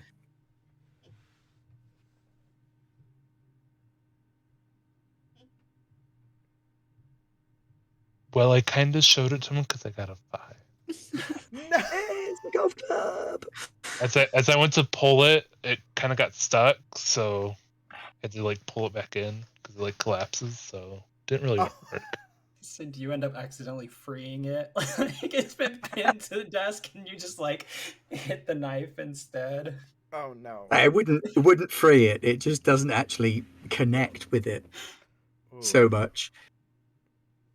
Wes, what's Malice going to do next? I Do mean, I you can continue to like hex it with your use magic and keep trying to dehydrate it. has my uh do do I suffer anything because I took a glitch? Of course, I forgot all about your glitch. Thank you for reminding me. Don't worry, I'll do it. It's fine. Um, it flings out because it's now clutched around um Raz's head. The inside of the skull, three little brain slugs start slithering towards you from inside the skull. Looks like these things might have been, this big one might have been the source of all the smaller ones. Uh Malice is not a fighter, but Malice also doesn't want to like I'm going to keep the hand occupied on the big brain slug cuz I feel like desiccating it feels like a lot better decision right now. Um, so I'm gonna look at the three small ones and say, "Come on, I fought Jason and his buddies. I can take you too." And I'm gonna like try to like lure them away with my machete, and like slowly start backing my way towards the truck, trying to draw them away. Okay, well, make a use magic roll to see how much you can continue to desiccate the octopus body. Oh, it's another 10. Ooh. Um, so yeah, the hand is gonna keep like slurping up the waters. Um, while I It's like passing through, but every time it passes through this octopus now, it's just like batting out handfuls of like gunky fluid. So it's not damaging the skin, but it's like it's pulling liquid out of it as it passes through. Justin, what's Rav going to do? Uh, Rav? Where did Rav come from? I mean, I'm explain. Draw me a picture. Draw me a verbal picture. Okay, so you're a big snake person. Yes. You've got an octopus in your mouth. Uh-huh. It's wrapped tentacles around your head and is squeezing and batting at you. Liquid is being pulled out of it by this ghost hand every now and again, and stood right next to you is Luca trying to pull his axe out of the gatepost. Mm-hmm. I'm gonna. Okay. How far away am I from the gate? You stood right by it. Right by it. Okay, I think if I can, I'll try to use my tail to like bash the fence, so maybe it'll like shake the axe loose and set Luca up for a big hit or something. Okay, roll whatever it is for aid another or help another. What would that be? Help a person. Probably cool. Okay. Yeah, it is. Okay. So that is a 6 + 1, 7. Okay, so you rattle the fence. The axe shakes loose. And Luca can do something now. Something careful. Yeah, something very, very careful. Okay, so I still, I still think using the axe is probably safer than the 9mm because of where Raz is relative to it. Yeah, shooting your friends in the face is often frowned upon. Yeah, no, it's not. It's not good. So I would like to take another whack at the octopus with the axe. Swing, batter, batter, batter. Indeed.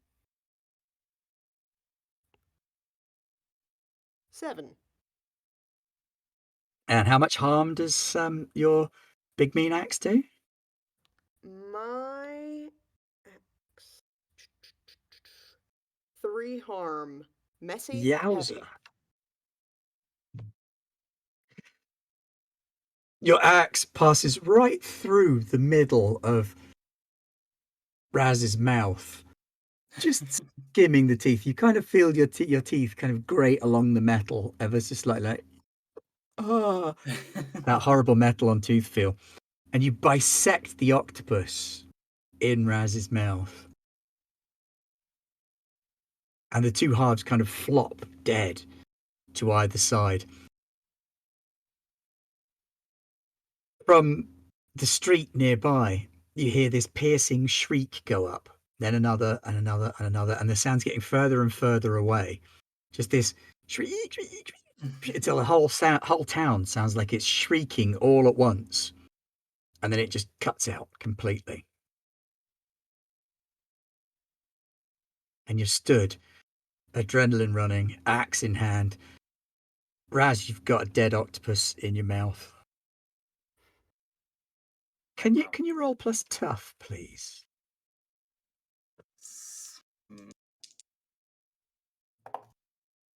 Whew, God. That's a 4 + 5 + 0, so that is a 9. Okay. You cough and you spit. And one of these little brain slugs, still alive, pops out. It's the only one that's still alive. Malice, the 3 by you, burst in this like pool of purplish goo. But the one that you've just coughed up, Rav, again? Raz. The one that you've just coughed up is slightly different to the others. It's got almost like a little shell to it. It looks more quadrupedal than brain sluggy. Uh, It's the only one that seems to still be alive, and it's now frantically scurrying towards Malice. Wait, I'm gonna shout out with like bits of octopus still, like mouth full, right? Like, Malice, could you give me a hand? So yeah, this slightly different brain slug is creeping towards Malice. So first one out of Wes and Jet, whichever one of you gets the jump on the other, do something. Go. I have an axe. Which is good because Malice probably just panics and throws the machete. Not even like in an attempt to like do something, just to like panic. Just You have a spiritual hand. My one-liner.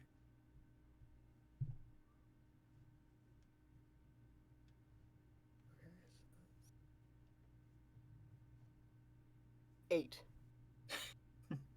You bring the axe down on this thing and bisect it.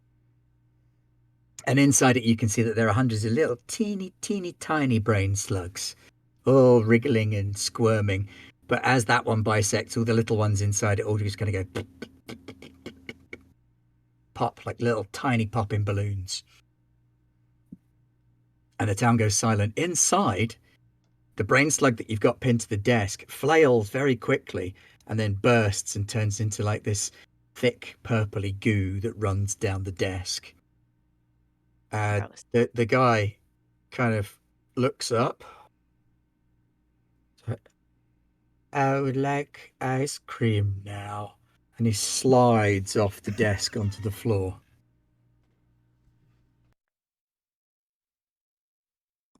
I think we did it. And Probably there get him in a on bed your first. sash, a little badge manifests itself with a little UFO in a little triangle.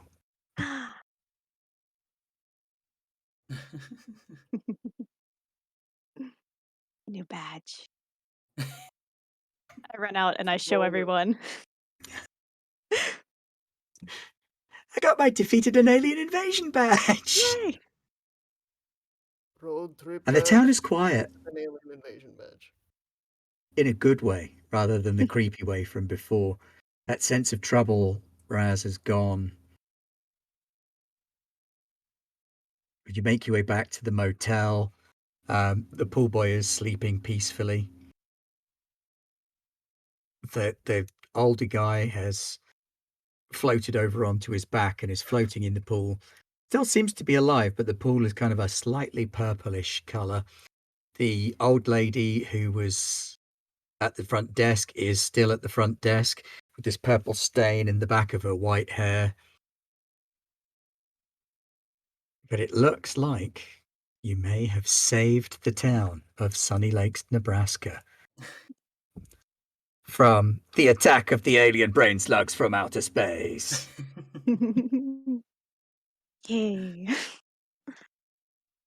Thank you so much, guys, for playing. That was brilliant. I loved your characters. I've got to say, Vicky, even when I read her, I was like, nobody's topping that. That was sold. Like, Paranormal Girl Scout is like my absolute favorite thing, and I want an entire story about them. Like, Because this everybody is looks at good. the expert and goes, Giles with hot dad energy. Yeah. And nobody goes, Girl Scout genius with cookies. That's what it was. I kept going, I could do like the graphic mechanic, I could do like, but those are like the typical things. What do you not expect an expert to be? An expert is But I somebody who loved- clearly earned dozens and dozens of paranormal scout badges and learned lots of skills. I loved all of those characters. They were so creative and so inventive. I never would have thought of the Gorgon thing, Justin. That was fantastic. Broadway, playing a mundane in a paranormal hunting game is always a challenge, and you did that so gracefully. And the insurance salesman, I know danger, I sell insurance thing was just perfect. Jet, I love gruff Russian men. There is a whole game where I play Russian spacemen in Alien game called Captain Comrade Kuznetsov, and just the accent is something I love to listen. And Wes, thank you so much for inviting me. And Malice just had that hot goth bitch energy that I vibe. Honestly, like at some point she just wants to be what's her face in Jennifer's body. Like if she can reach that level, Malice is doing exactly what she needs to do. The Well, titular I will Jennifer hand and over to you Jennifer's as the body. glorious leader of these shenanigans. I've run over my time by a considerable amount, so thank you all for your patience. But thank all of you for tuning in and having some fun with us tonight. We raised another $80. We are at $930. We're $70 away from a grand. We are $70 away from $1 grand raised for Stonewall Community Foundation. This community is absolutely incredible and amazing, and thank you all so much for coming and hanging out with us and having a great time with us. Real quick, as we are prepping to head out, everybody go around and tell us a little bit about yourself, where we can find you on the internet, and if you're going to be playing in some more games this week, tell us a little bit about it.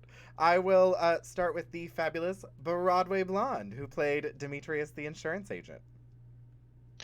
Yeah. You can find me anywhere at pretty much Broadway Blonde. I'll be around tomorrow, Wednesday, and Thursday, if I remember correctly. Tomorrow I'm DMing. Someone put me in charge, so first time DMing tomorrow. But yeah, you can find me pretty much anywhere on the interwebs at Broadway Blonde. So excited for you to DM tomorrow. I cannot wait. This is going to be a lot of fun. Next up, we have the fantastic World Builder 101 from Garblag Games. Thank you very much. Yes, I was in a game on Saturday, and I'm taking part in the panel next Saturday.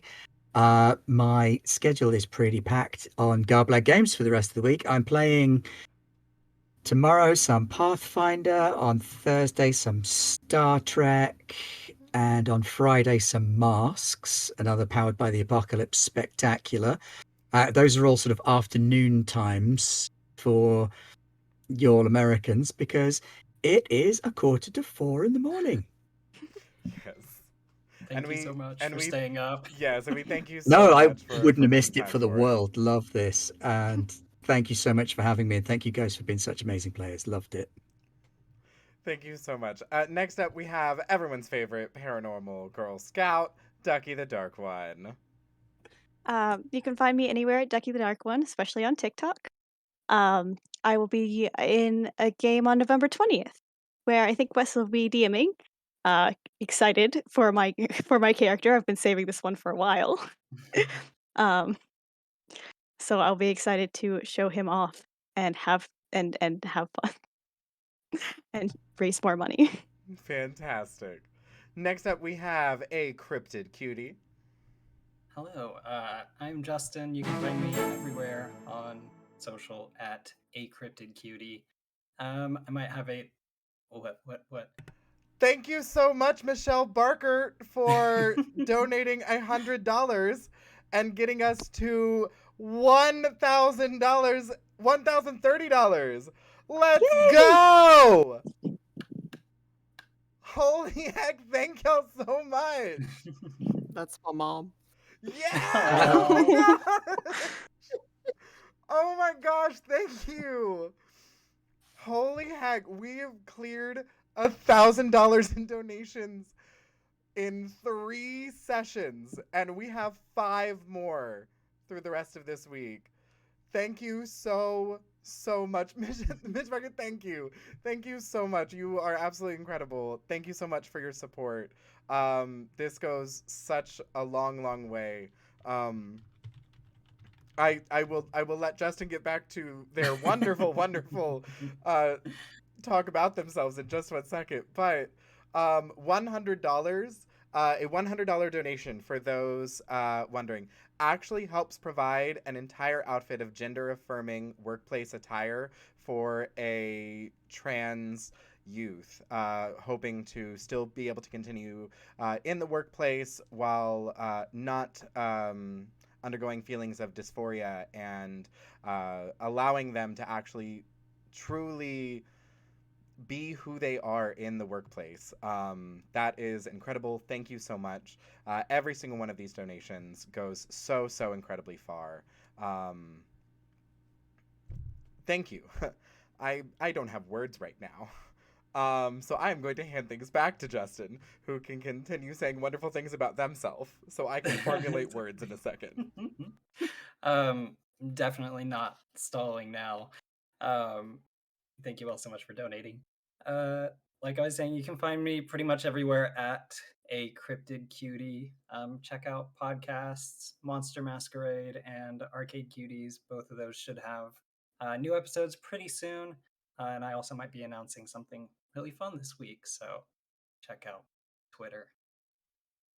And I'll be back on the 20th, I think, to help close us out. Yes. Yes, Yes. you'll be back at the 20th for the final game of the week, which is gonna be very exciting.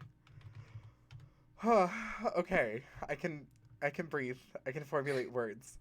Next up, we have the fabulous Jet Barker. Tell us a little bit about yourself and where we can find you.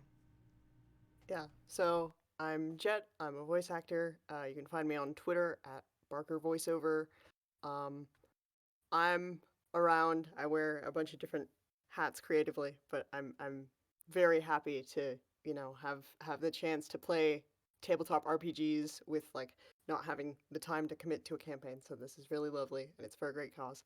I will be back on the 20th for the morning game. So Ducky, I believe we are in a game together again. And Wes, I'm in a game with you again. So that'll be fun. I am super excited to get to. I believe that's actually one of the games that I get to run. So I'm very excited for that one there. And I am so excited to get to spend time with all of you again throughout this week, and get to spend time with all of you in chat. This project is something that is very near and dear to my heart, because I always believe in lending credence to queer voices in queer mediums, and allowing us to be able to tell the stories that we want to tell and be the heroes of our own stories.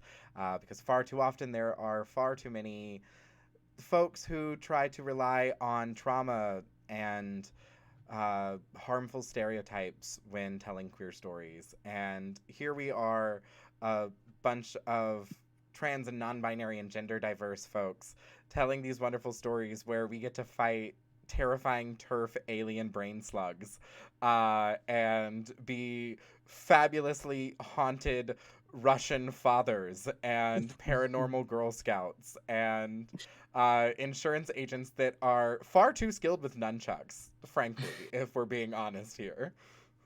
But this has been so fun getting to come together and put on all of these games for you all.